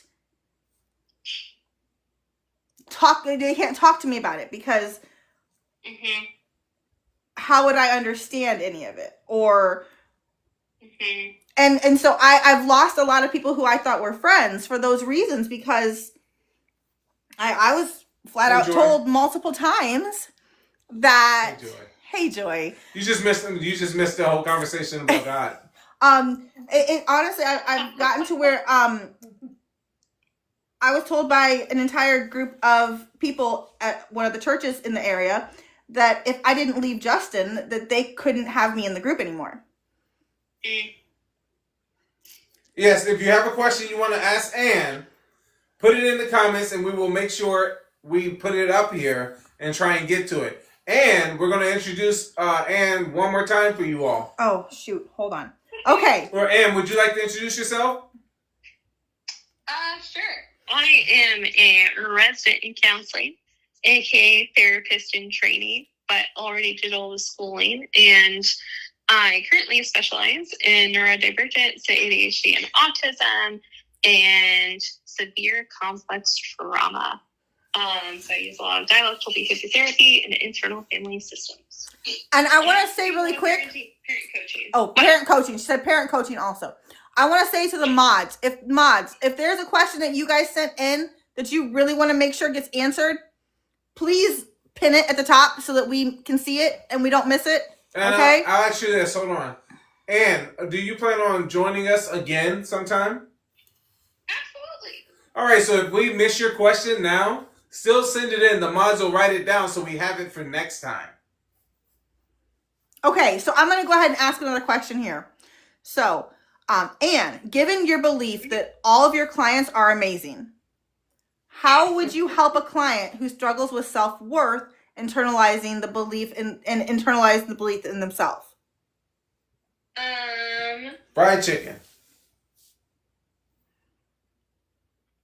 That's a hard one, isn't it? So many things. I'm trying to think about like the process I normally go through with that. So, I mean, that belief is there for a reason, right? So, gosh, there's just so many things. Can I ask you a question? Sure. Would you try and work with the person so that they can understand where that the root of the self-worth struggles are? So it would not only be the root of it would be when they first started believing it, okay, and how that has been protecting them and serving them. And then how to like let go of that protection. Because I'm gonna be honest, like for me, believing that I suck which is often a thing that I struggle with, honestly, even still. Where I'm like, oh, I'm the worst person in the world. Everybody hates me. It's just like a spiral that I get into. Me believing I suck gives me a reason to not grieve not having enough relationships, scaring people away with my trauma. It helps me avoid the fact that some people just are mean to me, and that's just a thing. It helps me not grieve the things I've lost because of trauma. It protects me from expectations on myself. It gives an excuse for poor behavior, even. Just got this text. Because if I go, well, of course that happened because I suck. Then I'm not able to take any responsibility for my actions. It's all on external things or just an inherent part of who I am. So there is a lot of safety in that belief. And it's a lot easier sometimes to believe that than actually deal with what's going on underneath that. Morgan, oh, I love you so much. So I have a question. We're gonna have to have Would you say that you wear? Yay. Would you say that sometimes you wear a mask, not for yourself, but for the other individuals around you to feel comfortable? I used to, and now I don't, and I don't have many friends. Why? Because why? You stopped wearing the mask. Sorry? I said because you stopped wearing the mask, right? Yeah, because in part of why I stopped wearing the mask, okay, y'all, as a therapist, and I have to think I know, I'll so go much share of my what I second. say. I have to be so much more socially acceptable, especially when I'm talking to parents and trying to have expertise, right? And when I'm being professional, it takes so much of my brain energy that in my free time, I can't do that. Like, I have gotten to the point where if someone gives me feedback that's just based in social norms that I think are stupid, then I don't care. And I'm like, thanks. You're not my friend now. Right? Because, like, I'm kind of weird in, like, a good way, right? Like, trauma makes you kind of a weird person. But And can I by just that, say I that mean, it just, is like, not the really, norm. it's really true that trauma bonding happens though. Oh my gosh, trauma bonds are the worst. It's codependency. Well, It's not healthy to me.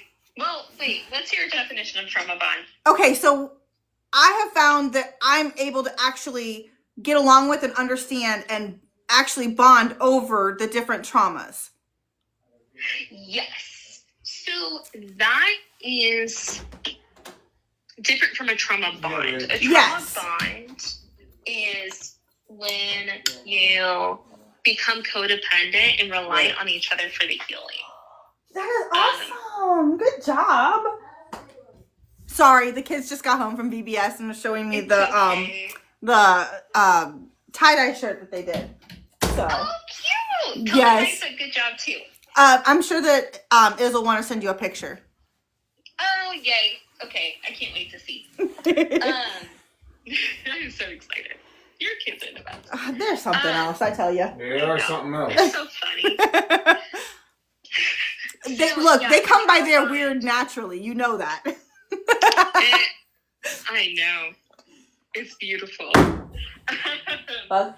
But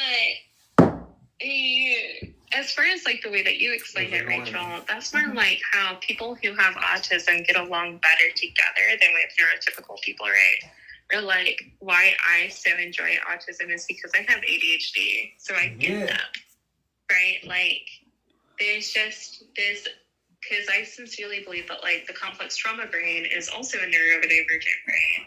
There's so much overlap between ADHD and autism and complex trauma symptomatically that like fun fact is the ADOS, which is standard measure like screening tool and diagnostic tool for autism, is considered invalid if someone has complex trauma. Because it can't differentiate it unless the practitioner is extremely well versed in both of them. So to me, Rachel, what you're explaining is just like what it's like to just click with somebody because you both have had similar experiences and you respond to things the same way. It's kind of like Anne of Green Gables, where she talks about like kindred spirits. Where you're just like, oh, this is a kindred spirit. They get me. I get them. I like them. And then she's like, this person is not a kindred spirit because they are annoying. So that's kind of how I look at that. Because if you think about it, like neurotypical people, they do the same thing. They just bond over like regular stuff. And that's boring. I'm sorry. Sorry, she was in the middle of a seizure. Oh, no worries. Sorry. Did everybody? It's okay. Did you Don't bite your tongue? apologize. No, I'm I'm on just a trying to come line back. that talks about that. Don't spray me again. Okay. Don't spray me again. Okay. Justin, let go of the spray bottle. You are so annoying sometimes. The spray. Oh, can you pick up the phone? Yeah. I'm gonna have to. Roll over? Nope, don't touch me, please. Okay. I cannot. I need to be for just a second. You need to be flat like this? Okay, hold on. Just don't do anything. Please don't. Just. What are you doing? You're gonna have to ask questions for a little bit. You scared me. I feel really bad for answers. She has no idea what's going on. I know. I'm like, what am I listening to right Ow! Oh, sorry. That's my phone. Oh gosh. All right, I think, All right, give me my phone. here you go. Oh, sorry. Oh now? man. It's okay. You don't need to. I know, she can't see out her left eye, so me doing that kind of just...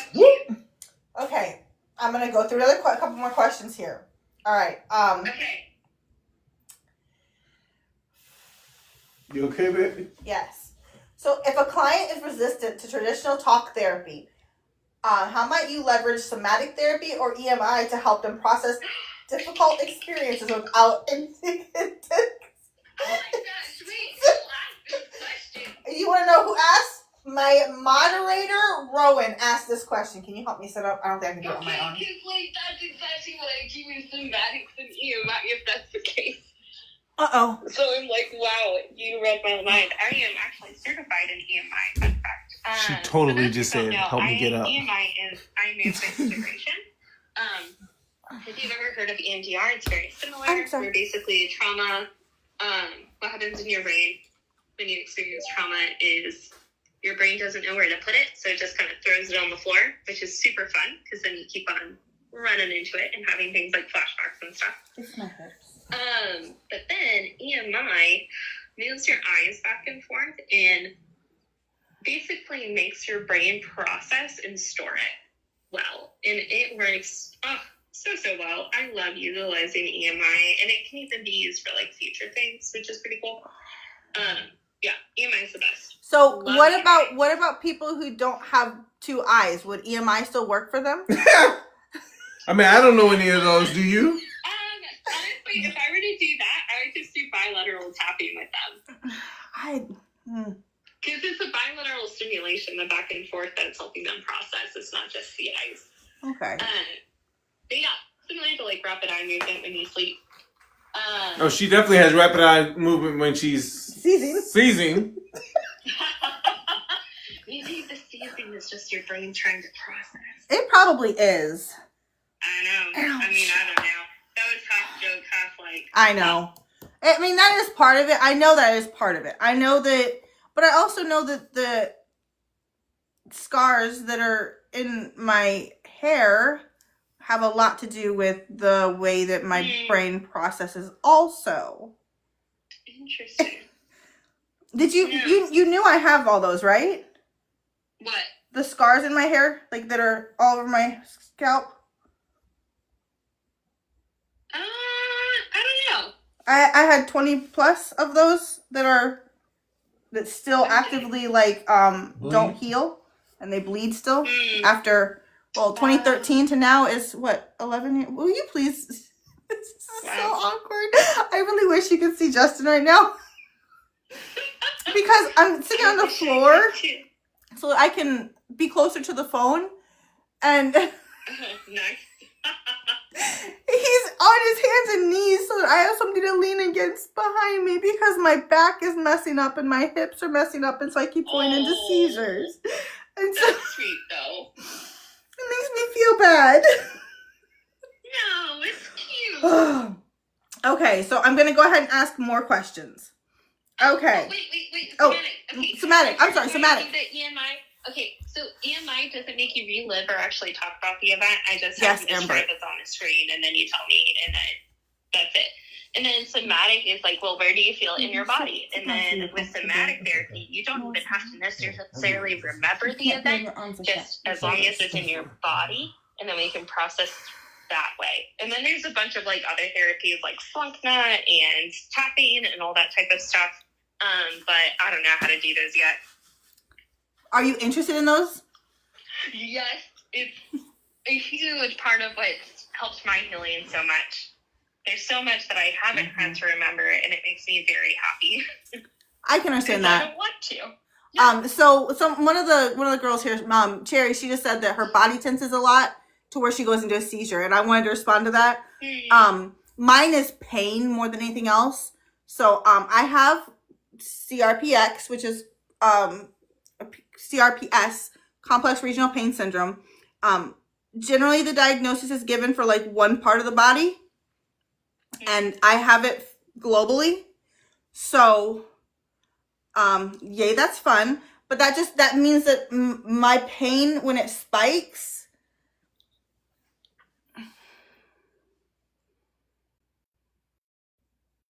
so I have to really be careful with what I say. I'm sorry, Anne. So I've actually had doctors tell me that the spike of pain that I go through on a daily basis are worse than what a contraction is. And I live with it every day of my life. Wow. So when you imagine your body's going through those kind of spikes, my brain has to figure out where it's coming from, what is it, why is this happening, because it doesn't find the pain, the actual injury. So when we say that life is what triggers me, it's because I'm not going to stop living, so therefore I'm not going to stop being in pain. So I don't know if that made sense, but there we got it. When you said, I'm not going to stop living, so there's not going to stop being pain, part of me wanted to be like, yeah, suck it. Right? Oh my God. I'm not going to stop living. But here's the thing about it. Like, my favorite movie of all time is The Princess Bride. And literally one of the lines is, my brain just fried. And you can ask Justin because I have this movie memorized. Life is pain. And anyone who tells you anything any differently is trying to sell you something. And so the quote literally is, life is pain, Highness. Anyone who says differently is selling something. Okay? And so when you think about it like that for a second, like, it's the truth. Like, you come into the world in pain. Like, it is a pain for you to be born. It may not be your pain, but it is someone's pain. And then you wake up and say, yeah, I saw saw it, Pickle, and I'm going to ask. I just have to figure out how to ask it. Because yes. So I have a question from someone, and the question is, I'm gonna text you this because I can't say the first part on here, but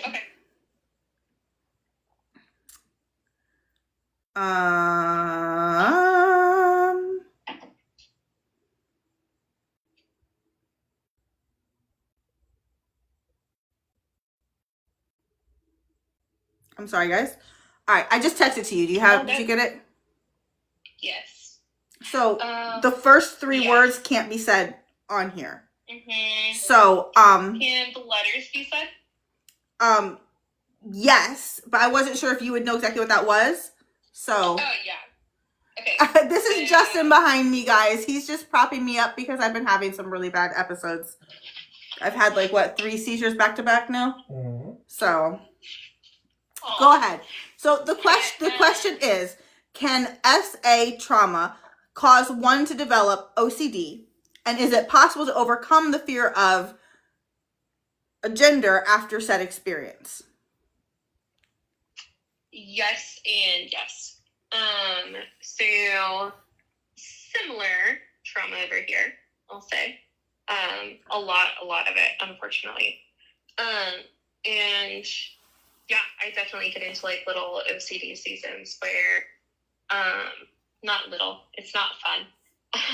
But I noticed one time there was a season where I had to have everything lined up in rainbow order.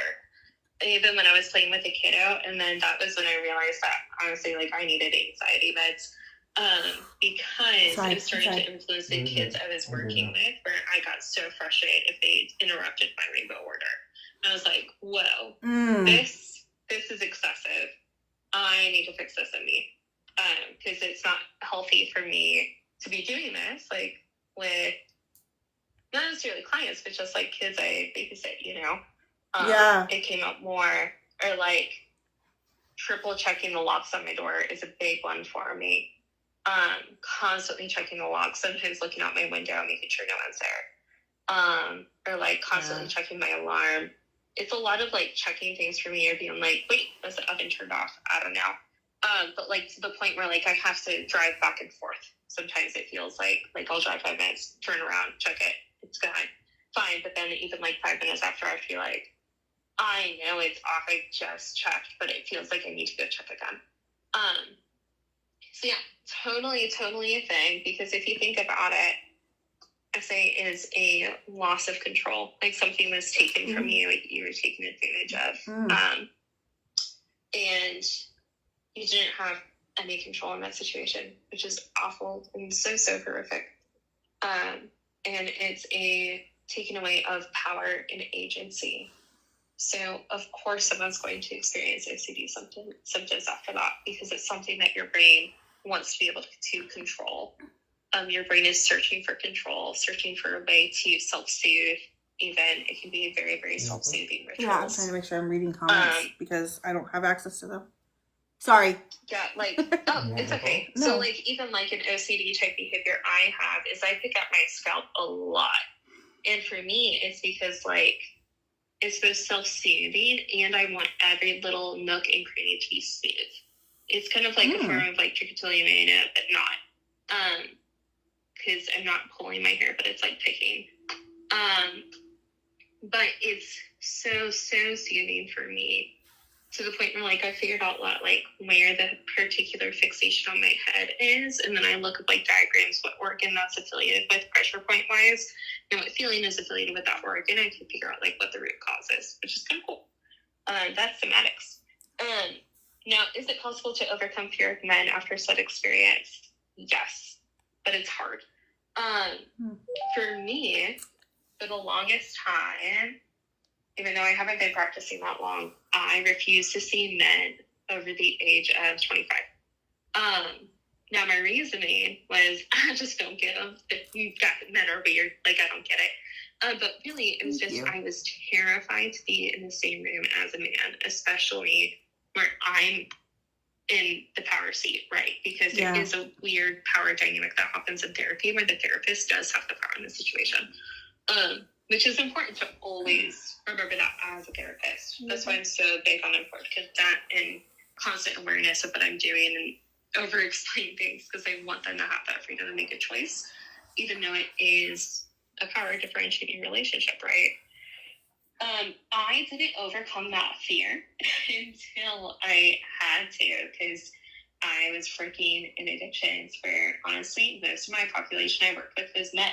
And at first, so uncomfortable. Oh my gosh. I actually got a silicone band to wear on my wedding finger, because I was so terrified of being flirted with, or anything I say being taken the wrong way. Because that's been like reasons for that happening in my life, right? Right. Or like I was terrified of like certain things, like where I always had a cardigan on. I was like panicking all the time. Eventually, though, the more I worked with them and how afraid they were of other things, and the more I got to know them and even know their hearts and like just these people who were experiencing these things, like, oh my gosh, they're just people. Right. It really, really helped me understand what they had gone through, and that they are not this person that hurt me. They are not XYZ. Like, they're not my dad, they're not my brother, they're not these random men. Like, they aren't these people. And now I've even been able to, because I've worked with so much trauma and so many people, I am starting to develop the ability to be like, okay, this specific thing is a sign that he's one of the bad ones. Now, I have to use that very, very carefully, but like, I'm very, and some of this is definitely like a trauma response, but like, I want to keep this one. At least right now, that's where I'm at in my healing. Or if someone does or says something, I'm like, red flag, automatically terrified. Hey, Mama Kim, Mama Bear Kim, my worst. And then knowing like, okay, if this specific person says X, Y, and Z or has this approach, this means that they're safe. So there was even a period of time where I was getting out of the horrible situation I was in, which was terrifying. And I had to like do a bunch of like cutoffs to the people who raised me, which was really, really sad. And people came after me, right? Now, there was this very specific man who was helping care for me in that situation. And it was so funny because beforehand, God had told me that and then this is like a religious way, right? But it worked for me, was if a man says penguin, that means that they're safe. It's just a specific thing for me. And so during that time, it gave everybody code names because I was so terrified to even use people's real names, right? Right. That I was like, hey, your code name's Owl. And he was like, I don't like that. And I was like, but you're so wise. And he was like, no. And I was like, then what name should I give you? And he was like, Penguin. And I was like, what? And it was beautiful because I even talked to his wife later and I was like, hey, he chose Penguin. And she was like, what? That makes no sense. I don't even think he likes penguins. But it was so just like for me, like the Lord being like, you're safe. This person's not going to hurt you. He is one of the people in my life that I trust the most with my life, even though I don't see or speak to him often. But whenever I see him in a room, I'm like, I'm safe. So even like those specific safe men, like that's part of why I even love the church I go to. I'm able to pick out specific men that I'm like, they are safe, willing to probably beat up somebody if someone came in here to hurt me. They would destroy them. And I'm fully confident in that. And so that, the safe men that I have learned to love and be loved by and accept that love from them in a totally platonic way has helped heal that as well. And even witnessing like good, healthy marriages, you know, has been so, so good. Or even seeing like really amazing healed men who have healed so much of them handle fighting well.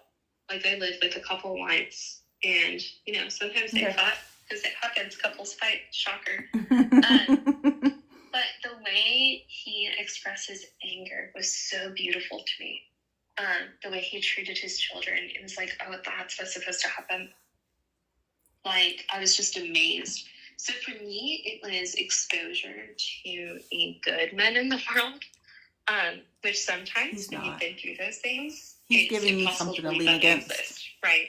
But it was just witnessing it, hearing them, listening to their stories, and opening myself up to that too, because that is also very vulnerable. Going along with what you're saying, that's one reason why Justin and I are so visible, because I went through such a horrible period of not wanting to be even around anyone, which I think that you remember that, because I actually met you like right when I was coming out of that period.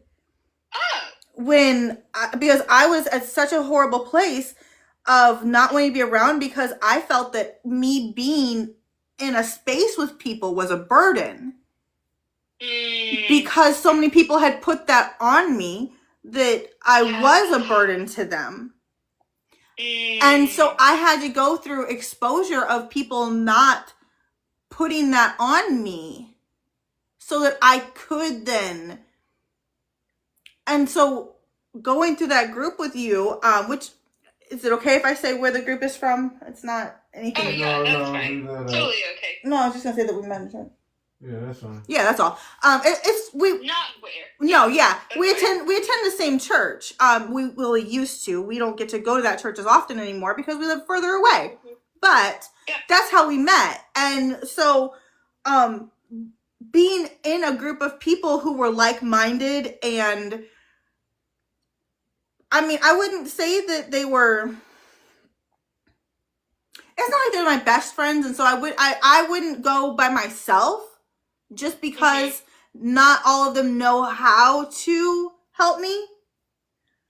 But, like, I know for a fact that the person's house that we meet at, that their family, they would have no problem doing whatever they needed to help me out of it. Yes. And so I know that there's safe places, like you were saying. There's certain people who are safe for me. And so I can feel more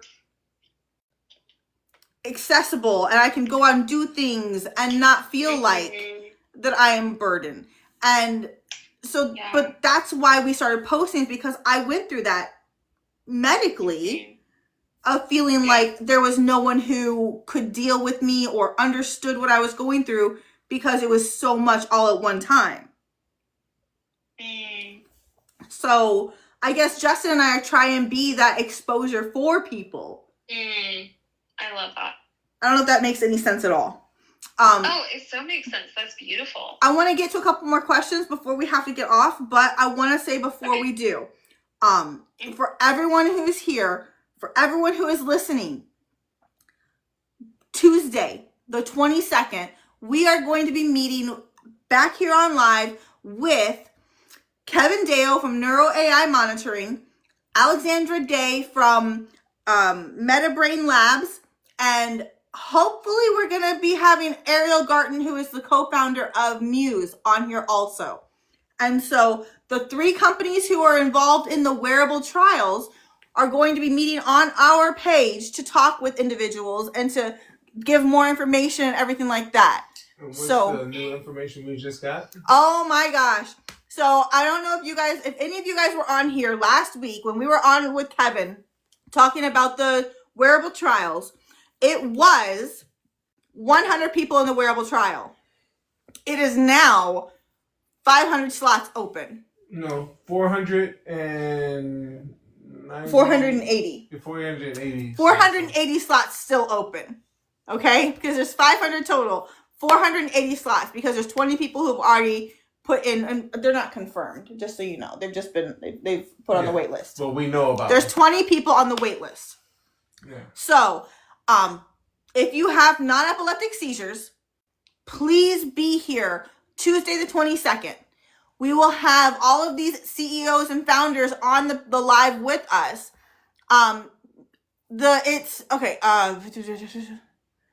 What is it? You missed that part of the conversation, baby cub. I'm going to be doing the beta test for Neuro AI's wearable device. Oh, hey, Anne. It says I should invite you on. Do you want to jump on for a second? Yeah, that's good. All right, go to live. Okay, cool. Bye. Bye. Okay, so let me go ahead and, while she's working to get on, let me go ahead and do this. Lord, I was about to fall asleep. I know you were. I'm about to fall asleep. You can go ahead. I'll just continue. Join this. Bye. Good night. Okay, so it says the invitation was sent. Okay, so,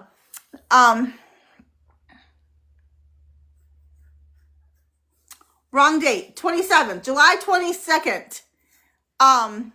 July 22nd, we're going to be meeting with Kevin Deo, Alexandra Day, and Ariel Garten. Hold on, let me try again. And then Yeah. Kim from the VA is on. Kim, hi. Kim, front desk. Yes, I remember. Hey Kim, I'm on the floor. He's here. Hey. Probably because we were preparing for today. That's probably why. What? She put the 17th for it instead. Yeah. Oh, my body. Jeez. I know. Oh. It's not. Oh, Come on. Oh, my body. Oh. Okay, so it's not. Is that letting her come up? I don't know what happened. I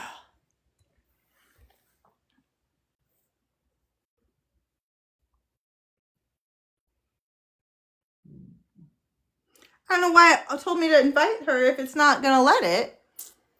That's silly. It literally said here, invite Ann Wick to join on live. It said that it was gonna let you. I don't know what happened. Yeah. Oh, it says that you need one more follower, apparently. I'm not sure.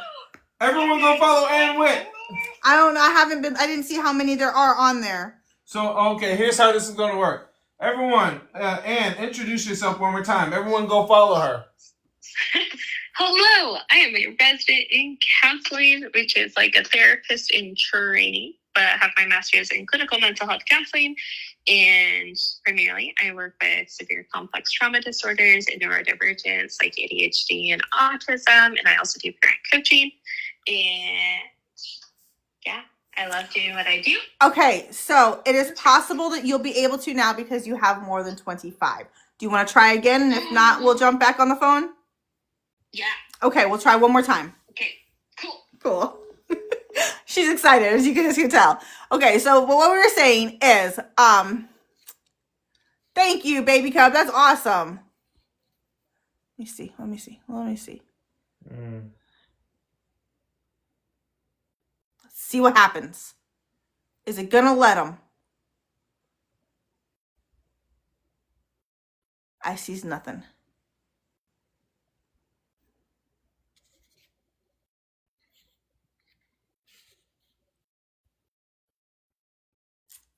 I mean, I don't know why it lets us even invite the people who it won't let up. So annoying. What?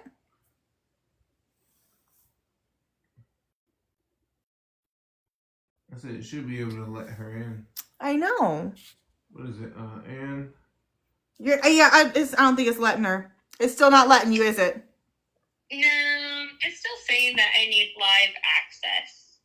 We'll have to figure it out. We'll get you there. Yeah, I think I need over 1,000. I'm not sure if it's over 1,000 or if it's just you need to be active on lives for a certain amount of days. You have to do like a certain amount of lives, honestly. That's so all it really is. We'll figure it out so we can get you up there. But for now, I want to ask a couple more questions because our moderators, when I tell, like, we've been asking the questions in the comments. And when I say that our moderators have, like, I will send you the questions that they sent us. Yeah. Because they are honestly amazing questions, okay? Cool. Okay, so, Oh, snap. No, go ahead and ask the question. Oh, okay. Don't forget next Thursday as well. I know, I'm going to do that in a second. Okay. How can neurodivergent people learn how to identify tone properly? That's such a good question. Oh, man. Baby Cub, I will explain that in a second. What? Tuesday and Thursday. I mean, Thursday of next week as well. Practice with people. Yeah, honestly, just practice. There are some therapies that help teach social skills. Like there is actually this treatment modality called geek therapy, fun fact, where they have Dungeons and Dragons and learn social skills. So you're like acting out a character, and then it allows the therapist to like give like feedback and be like, hey, this is what this means. This is what this means in real time with a group of people. So honestly, just feedback and practice, role playing with your therapist. being like, hey, can you do the thing that means this? Because I don't know what it is. Or, hey, this is kind of what it sounded like. What does that mean? But yeah, taking a very, legitimate learning approach, because it's not something that people on the spectrum can really just pick up on. Some of them can, right, because it's a spectrum.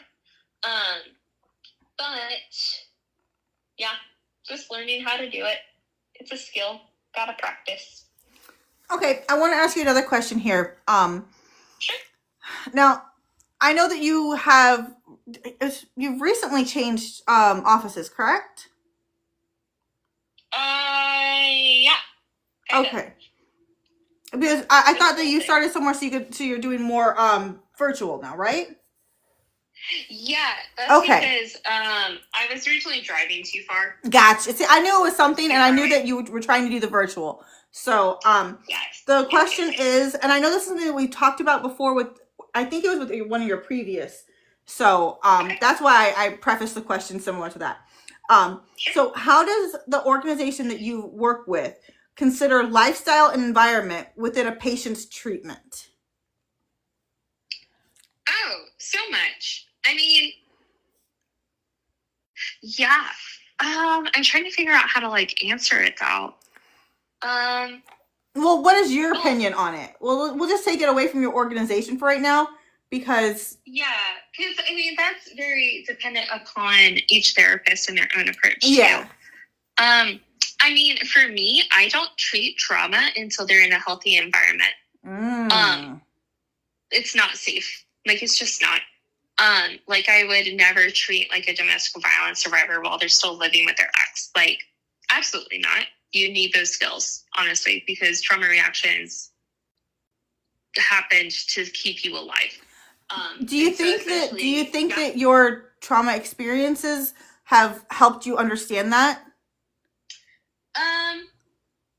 Yes and no, because I also took a class on treating trauma, and they're the stages of trauma treatment, and the first one is stabilization. The reason why I asked is because I know that some of my therapists weren't worried about that at all, and so that's why I asked. Well, that's bad training, and a lot of therapists out there. Saying it doesn't matter.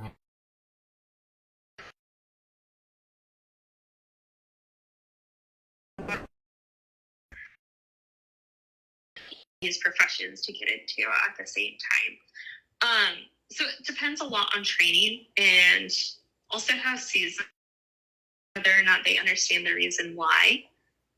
So I guess my lived experience definitely gives me an understanding of the reason why, because I didn't start processing my trauma until I hadn't been around those people in at least a year and a half. Amber, is it still frozen? Oh, someone said it froze. I'm not sure. I'm not showing frozen, so I'm not sure. I don't know. Okay, keep going. I'm sorry. Oh, yeah, it's okay. But I couldn't process most of my trauma until I was in a safe living environment. And I had a beautiful opportunity, because the Lord provided for me, and I love that. Where I was living with a family where I hardly paid them rent.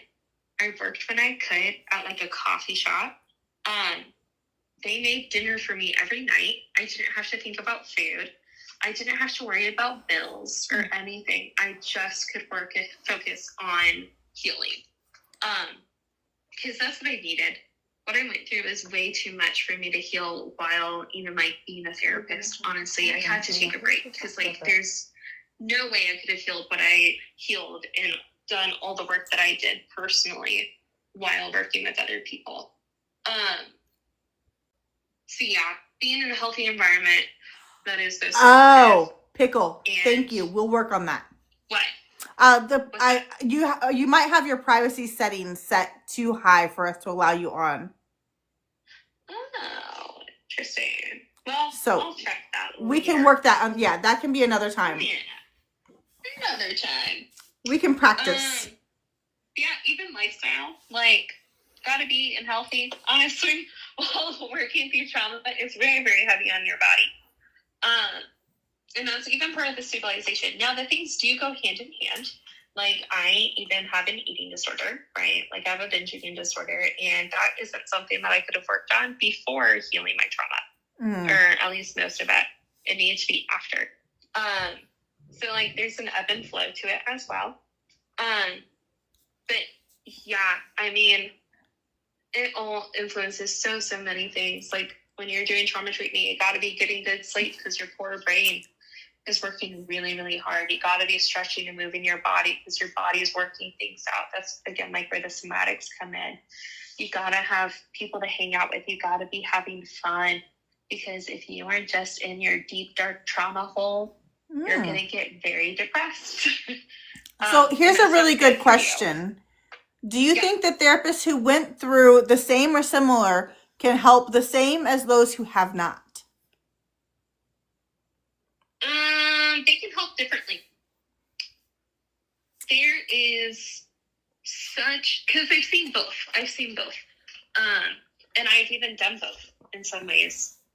When you haven't been through anything similar to a client, you are able to have such a beautifully objective approach.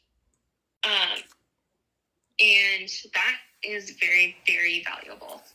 You don't get as triggered. You don't have any countertransference, and countertransference has been a client reminds me of myself or as someone else. You are much more able to deal with just what's in the room right there. Now, as someone who has gone through the things, I am so good at just calling it out the way I see it and being like, yeah, you're doing this because of this, aren't you? And then they just go, well, dang. Yeah, maybe a little bit, yeah. So sorry. Yeah. I see it because I did it. So I am able to give a lot more feedback on what's actually helpful and to know what could help. But I also, in that same sense, to me, sometimes I get on my high horse and I'm like, I know what works. I don't need to use these things, even though these things are very well researched and work really, really well. And what worked for me isn't going to work for everybody. Oh, that is, can you say that one more time, please? What worked for me is not going to work for everybody else. That right there is not just for mental health. Yeah. Like physical things, right? Oh my goodness. Because like seriously, functional neurological disorder is a very individualistic disease. Diagnosis disorder, whatever you want to call it. But it is specific to a person.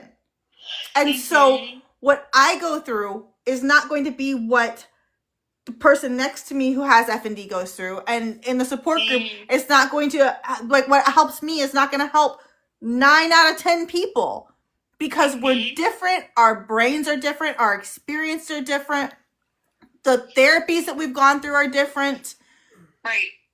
And so, but it also in the same aspect, for someone who has FND because of a traumatic experience that is not physical, and them saying, well, you just need to go to talk therapy and you can be better because I'm better.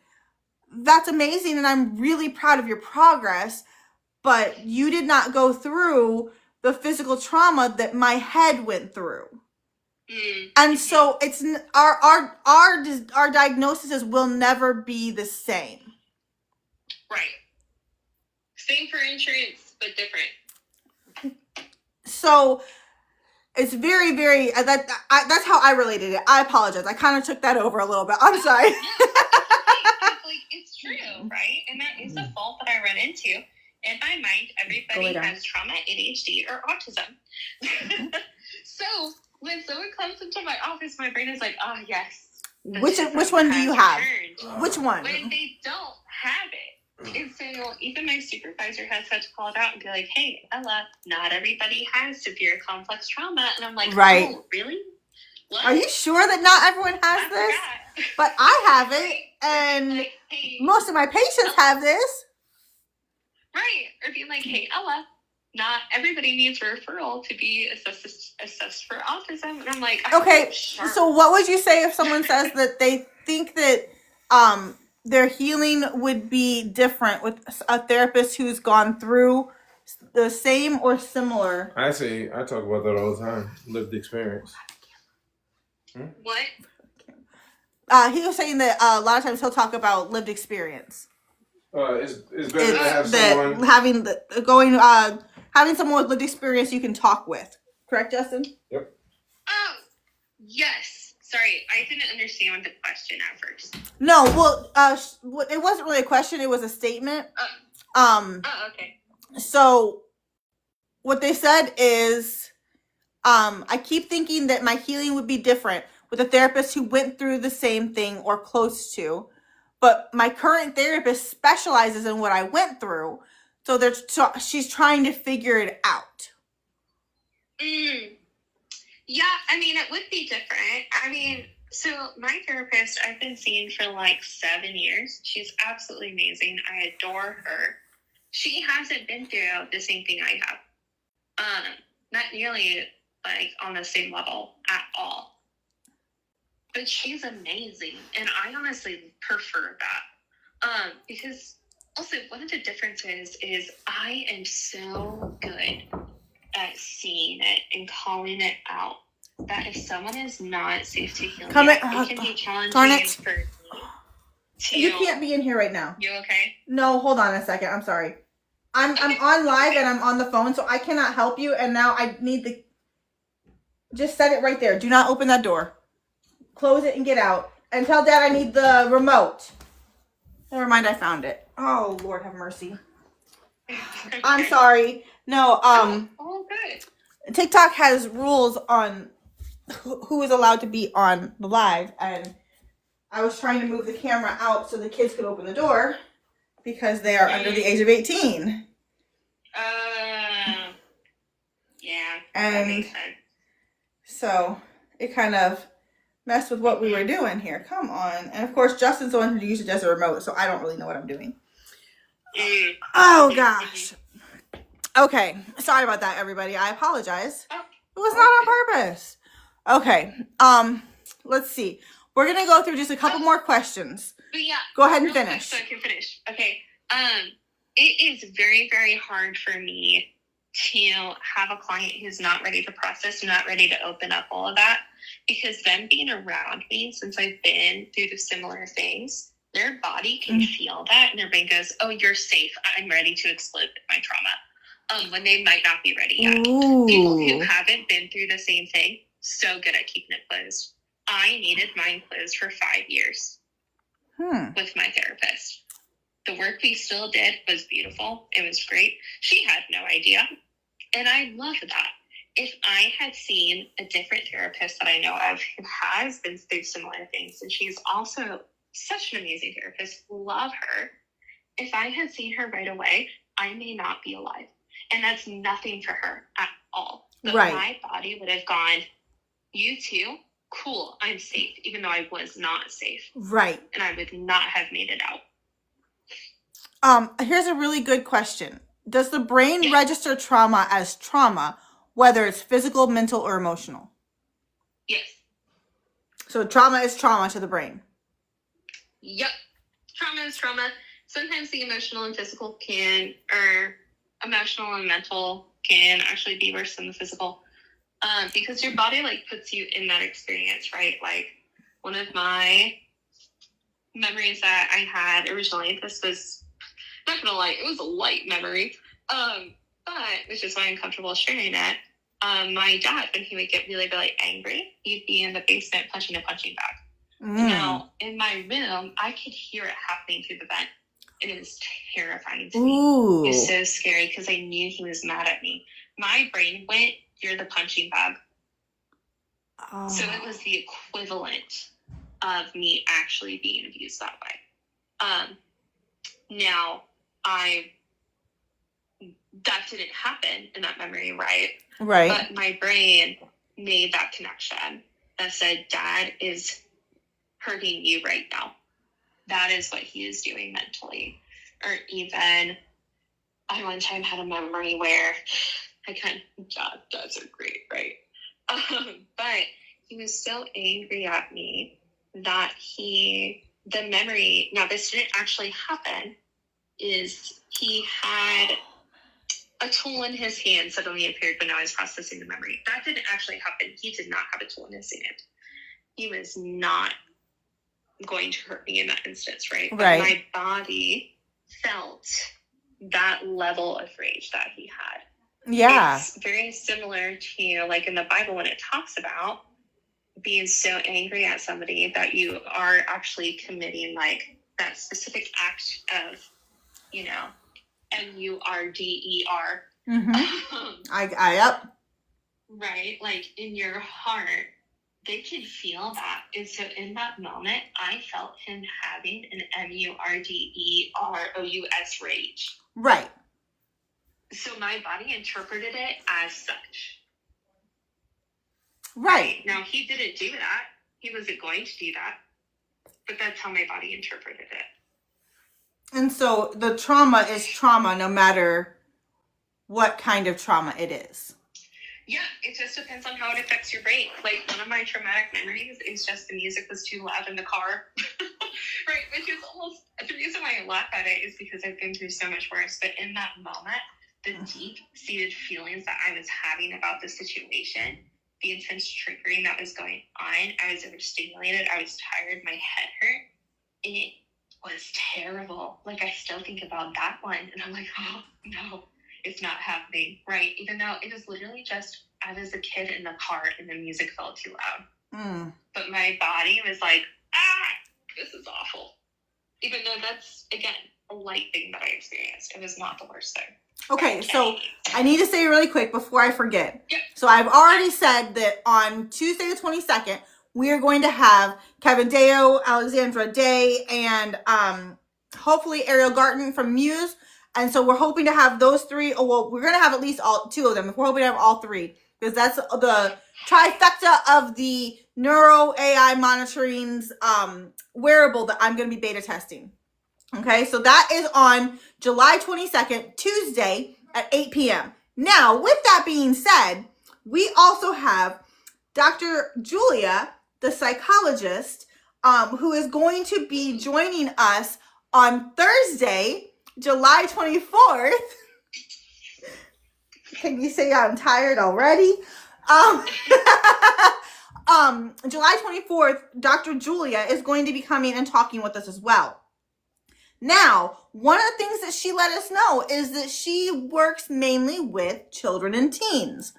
And so, anyone who knows of people who have the children or parents of children who have FND, non-epileptic seizures, any of those, please make sure you pass this along. Let them know that we're going to have her on Thursday, July 24th. Okay? So I want to make sure I got that said before I missed the chance to say it. I don't always feel when my seizures happen. Like, sometimes I can't. It just, my brain says, hey, this is happening, and it's already there. So, someone asked a question, sorry. It's okay. All right, going back to more questions. What is a common challenge that you see facing young adults today? And what is the hopeful message that you offer them? I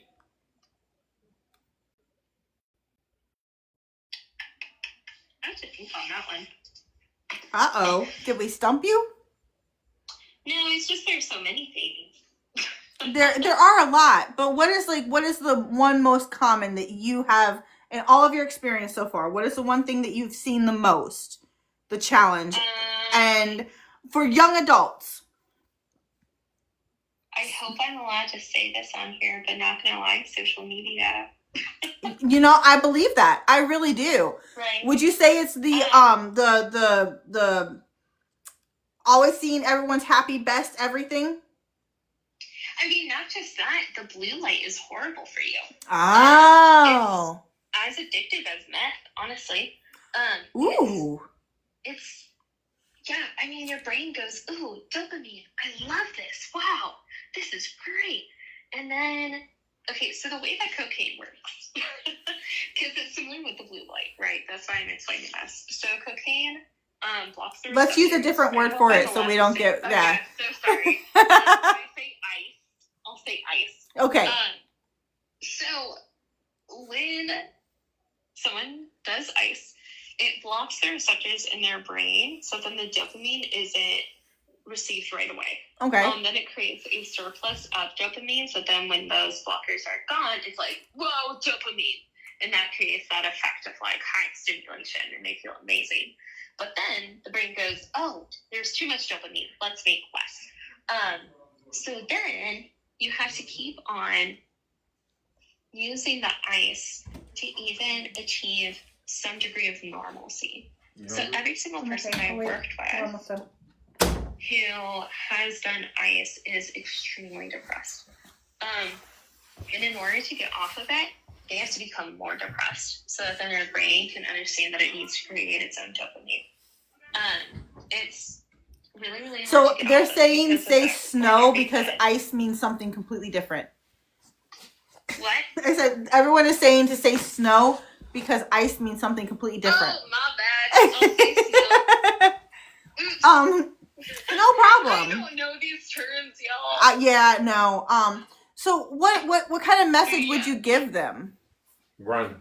What kind of message would I give, like, the blue light? Yeah, the Get off your phone, stop brain rotting, and touch grass.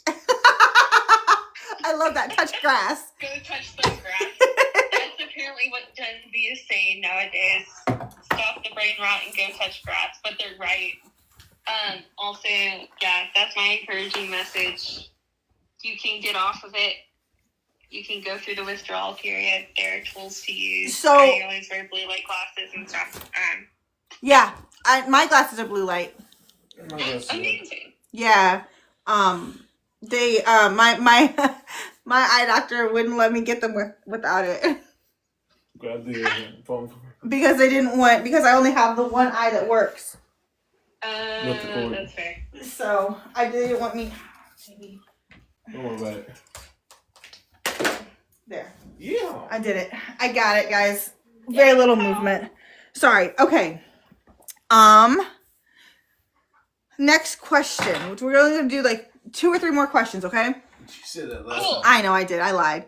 I was like, all right. From your perspective as a trauma therapist, how can life experiences show up as physical symptoms in the body? I'm trying to figure out how to explain that one. I mean, they're body memories, 100%. And I like to use myself as an example because I prefer to do that than like talk about clients because Yes, 100%. So, like for me, typically when I would remember something or some type of trauma would come up that needed to be processed, it would first be a body memory. Like I remember one time my head hurt so incredibly bad, but it wasn't a migraine. It hurt like, oh my gosh, I was just felt like I needed to scream. And then as I was sitting there, like with my hand on my head, like I just felt like I was in a little corner in darkness and just my head hurt so bad. And then in that moment, I was freaking out. So my therapist is amazing and lets me talk to her after hours. Very, very kind of her. Not every therapist does that. I personally don't do that, but she does, which was so kind. But through talking to her, I realized that there is actually a memory of what probably could have been considered a TBI. I've never had a brain scan before, so I don't know. But it was just, I'm not going to say exactly what caused it, but Right. It just manifested as my body suddenly needing to process this, and it hurt so bad, and I felt like I needed to like slam my head against the wall, basically. That's not what happened, but and I didn't do that, but that's just what it felt like. It was so bad. Or like sometimes I don't experience this nearly as much, but I used to early on in my trauma processing. My body could not sleep in a bed. Beds were scary. I couldn't do it. It was terrifying for me. Every moment that I laid down in bed, it felt like I was being touched all over. Like, now that wasn't happening. Right. Right? And I wasn't even experiencing like a full flashback. because I didn't know what was going on, but it's just physically I could feel it all. So that's a lot of how it can manifest. So like even chronic pain, right? Sometimes can result. It can also be, like one theory behind fibromyalgia, which I have, is your body is so traumatized that your brain just goes, oh, everything's painful. Right? And then it interprets everything as pain, which is super fun. Yay. But it's also there for a reason, right? Because essentially my body is trying to prevent me from having an extreme reaction to pain again. It's trying to prep for the next moment of pain so it's not caught off guard. Or it's trying to communicate something to me. Like, I know if I wake up and my neck hurts, there's something I gotta process. It's just always my neck. It's just a thing for me where, like, my neck will hurt so bad and I get terrible sleep. And then I go, oh. I should probably process through Trauma. that. All right, so we're going to ask this one last question. Yeah, I'm gonna say save some stuff for next. And then we're going to, I'm actually going to send, so if you guys have any questions, put them in the chat right now, please. Because what my moderators are doing, the mods are all the people who have the little life preserver by their name somewhere, okay? So what they're going to do is they will write down the comments and send them to me so that we have them for the next time that Anna's on the live, okay?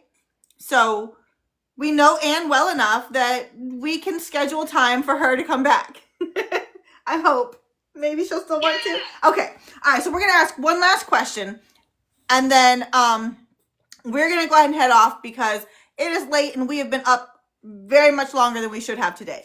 So the last question I want to ask you is, what is a common aha moment that you observe in clients when they begin to truly feel safe in the therapeutic space that you create?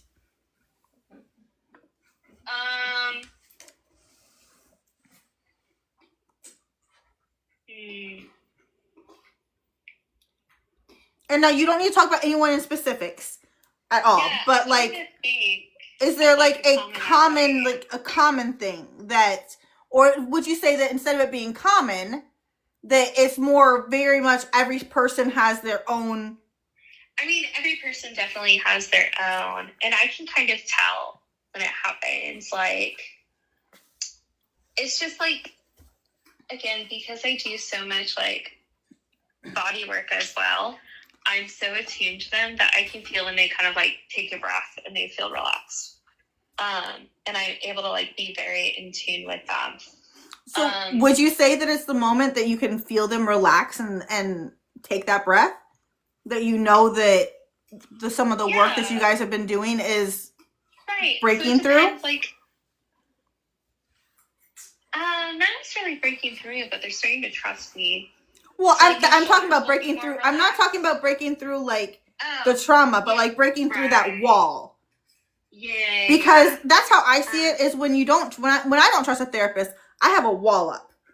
Like, totally. I will not let them see certain parts of me because I don't trust them with all parts of me yet. Yeah. And so they'll also start laughing at my jokes. Which is a funny thing, because like, I can tell a client doesn't trust me yet when they don't laugh at my jokes. Do they do that?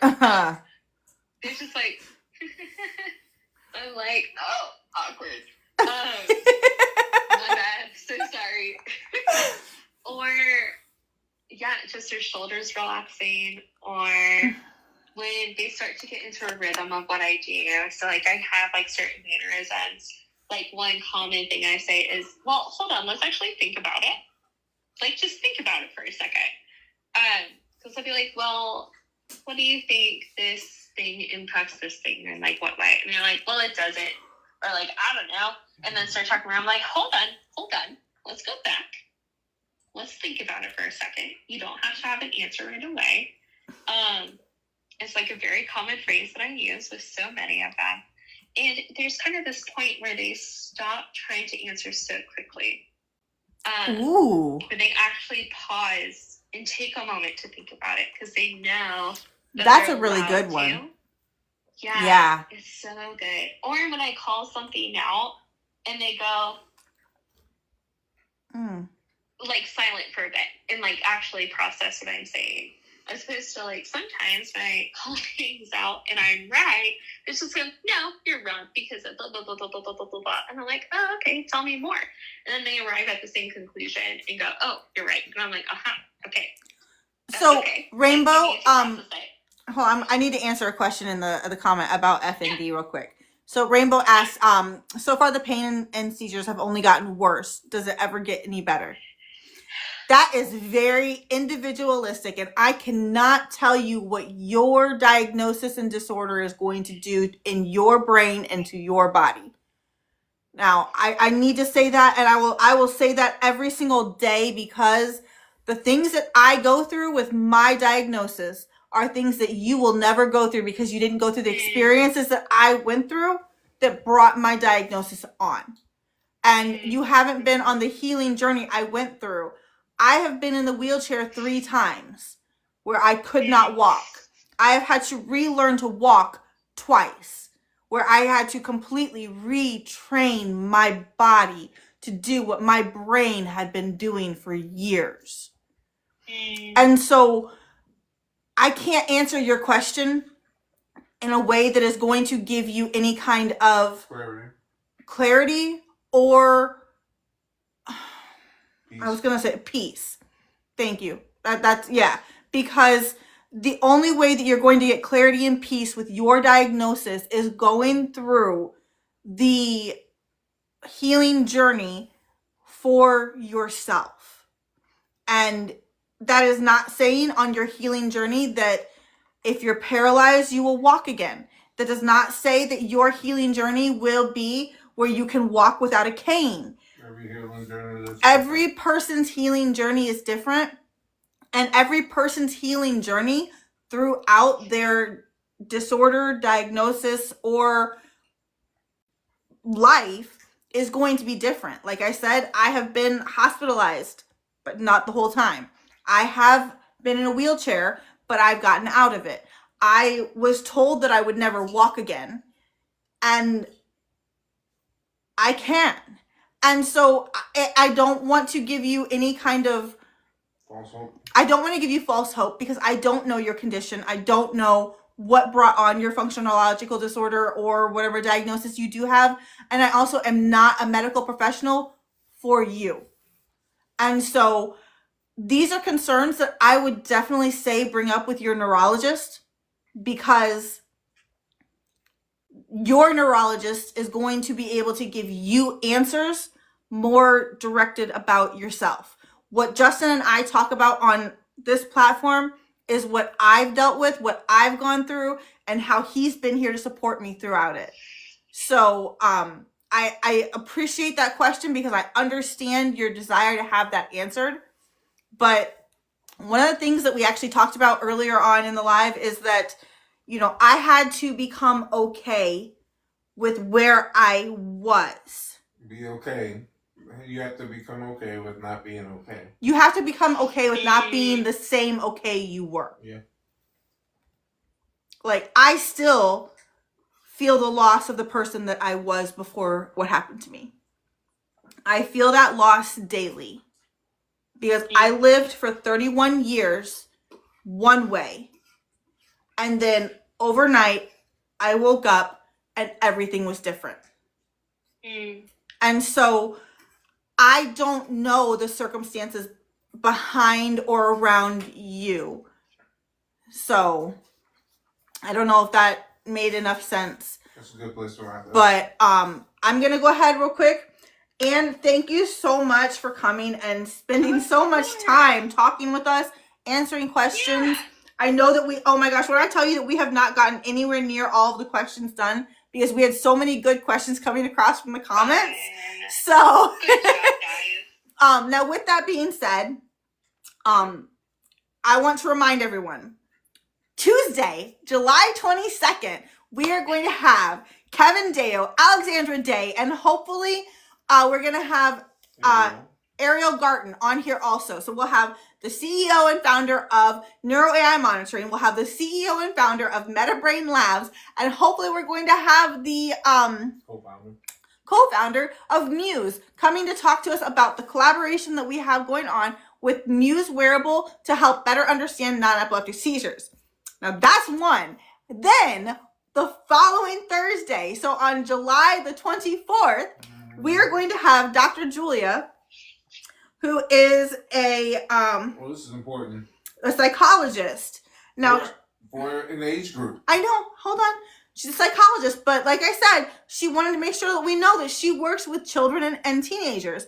And so if you know anyone who has a child who has functional neurological disorder or non-epileptic seizures, make sure to let them know that on July 24th, we're going to have Dr. Julia, who is I have to look at it because my brain keeps wanting to stop, a psychologist, on here to talk about stuff. Now, we are not medical professionals. We are not your medical, none of us are your medical professionals, trying to get this set out right.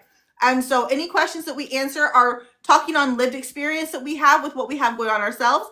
And it's talking about general circumstances around the profession and the clinical settings, not a medical advice. And we will always refer you to your medical professionals. Next week is the week you do not want to miss. Yes. So next week's lives, you definitely will. You didn't want to miss this week either because Anne has been absolutely amazing. Yes. But you do not want to miss next week's live. And you'll have to join us on some of them too if you can. So, well, I mean, join so you can watch and see how it goes. Yeah. Words next don't week, work. This would be the perfect time for everyone in the community to do their part to make sure that people don't miss These events. these events because they're so big. Yeah. Because so many people have reached out to us. Baby asking about Hope for Cub, Children. please be here Tuesday so you can find out more about the wearable for sure. So we are going to go ahead, we're going to go ahead and go here in a minute, but I just want to make sure I say we will be doing videos to remind everyone about the 2 events we have coming up. So keep an eye on the page, follow all the socials. That way, no matter what happens with this app, you always have a way to follow us, see what's happening, and get the information that we're putting out. And yes, definitely, we need to get Anne to 1,000 people so she can be on here again. So, we're working on it, Anne. I really appreciate all of you so very much. Every single one of you guys is why we have the community that we have. So thank you for joining us. Thank you for being here. Moderators, you guys were amazing, and I truly appreciate everything that you guys have done. Justin, do you want to say anything else before we hop off? Baba Booey. We love you guys, and we will see you guys on live Tuesday, July 22nd, and Thursday, July 24th. I hope everyone has a great night. Bye, guys.